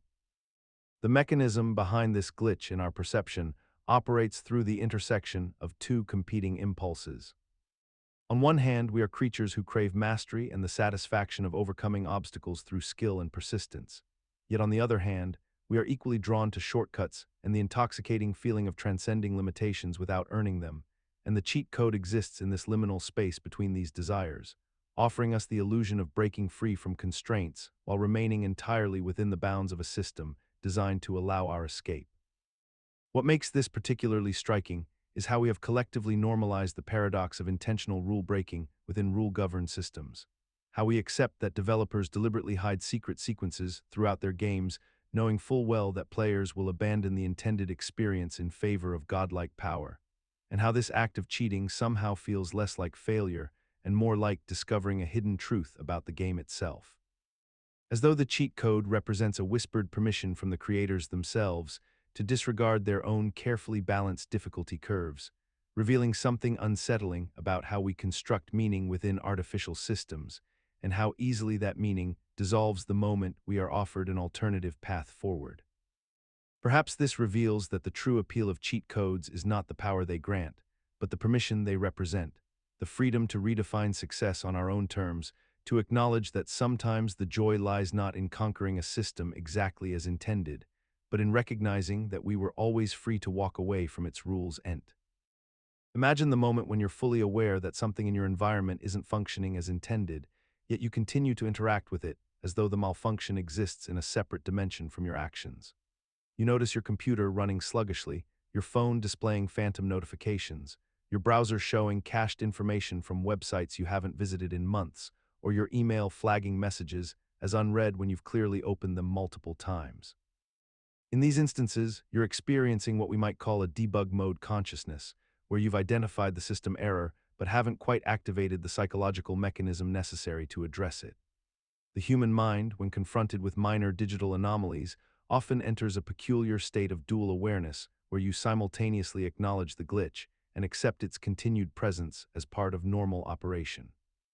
This happens because our brains have developed an efficiency filter that prioritizes functional sufficiency over absolute optimization. When something still works well enough, even if imperfectly, the neural pathways that would normally trigger corrective action remain dormant. Restarting the device would solve it. You understand the solution completely, yet you navigate around the problem as if you're playing a game where the rules have been subtly altered. The persistence of this behavior reveals something fundamental about human adaptation. We normalize technological dysfunction so readily that we've essentially built a debug mode directly into our expectations of digital life.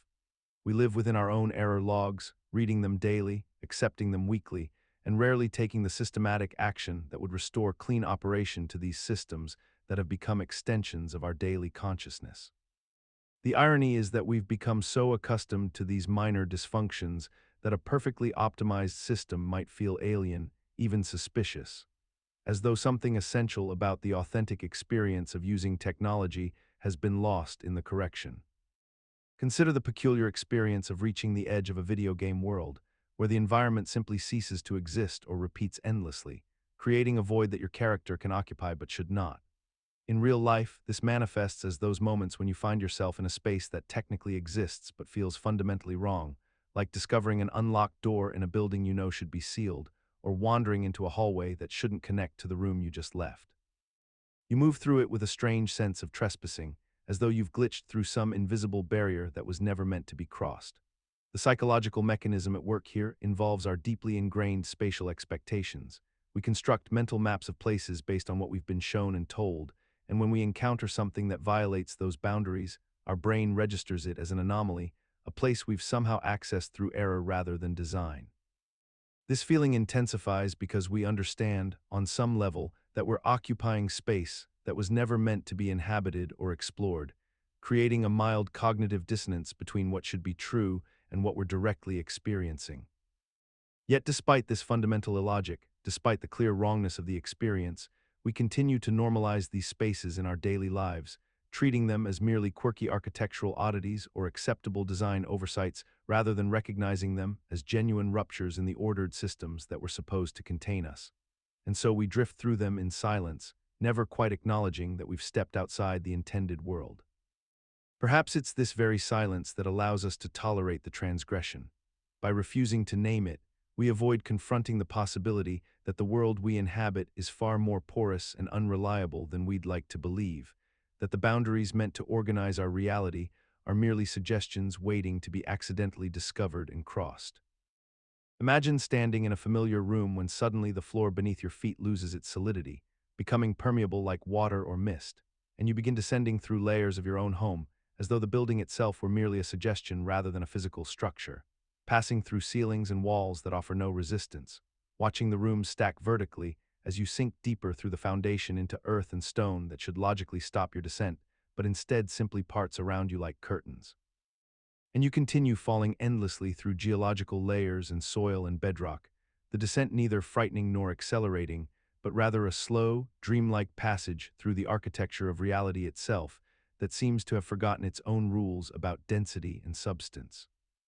This glitch emerges from the fundamental way our brains construct spatial reasoning during sleep, relying on a delicate balance between memory, physics simulation, and proprioceptive feedback that normally creates coherent environments where surfaces remain surfaces and barriers remain barriers. Yet sometimes this system fails to maintain what we might call dimensional integrity, allowing the mind to generate spaces that contradict themselves and collapse the distinction between solid matter and empty space into a gradient where anything can be passed through. What makes this particular glitch so persistent is that our waking minds have spent a lifetime building unquestioned certainty about the impermeability of objects. Yet in sleep we possess no mechanism to cross-reference these assumptions against actual physical laws, so the dissolution of solidity becomes just another feature of the dreamscape, neither questioned nor resisted, simply accepted as the temporary rule set of a world that operates without constraint or correction. Perhaps this is why the dream feels less like danger and more like surrender, a recognition that in sleep, we are finally permitted to experience a world unmade, where the solid certainties we cling to while awake dissolve into possibility, and falling becomes not a crisis but a homecoming. Consider the moment you notice that a doorway in your home is not quite square, that the corner where two walls meet forms an angle slightly less or slightly more than 90 degrees, a deviation so subtle that your conscious mind struggles to articulate why the space feels subtly wrong despite being functionally identical to what you expected. These geometry errors persist throughout our built environment with remarkable frequency, existing in corners that should be perpendicular but aren't, in floors that should be level but contain imperceptible slopes, in ceiling lines that should run parallel to one another but diverge by fractions of degrees over the course of a room. The psychological mechanism at work here involves our deeply ingrained spatial processing systems, which evolved to detect predators and navigate complex terrain with extraordinary precision. Systems so finely tuned that they register deviations measured in mere millimeters even when our rational mind cannot consciously perceive what has triggered our unease. We possess an almost primordial ability to sense when geometry is wrong, inherited from ancestors for whom noticing that a threshold was uneven or a wall was leaning could mean the difference between safety and catastrophe. Yet modern construction tolerates these minor deviations as inevitable byproducts of human imprecision and material limitation.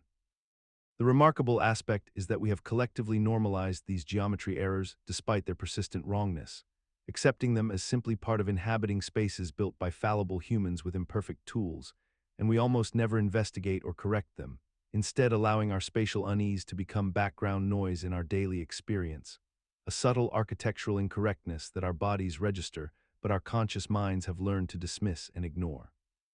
Yet perhaps this tolerance reveals something essential about human adaptation itself, our remarkable capacity to live comfortably within imperfection, to inhabit spaces that are geometrically wrong and simply adjust our internal calibration rather than demand correction, suggesting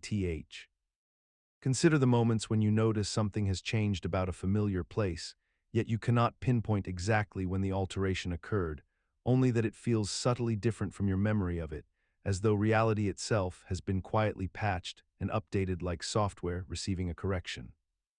You walk into your childhood home and sense that a doorway was never quite in that location, or you swear a street corner had a different configuration last month, yet when you ask others about it, they confirm the current state as if it has always been this way, leaving you stranded in the peculiar position of doubting your own spatial memory.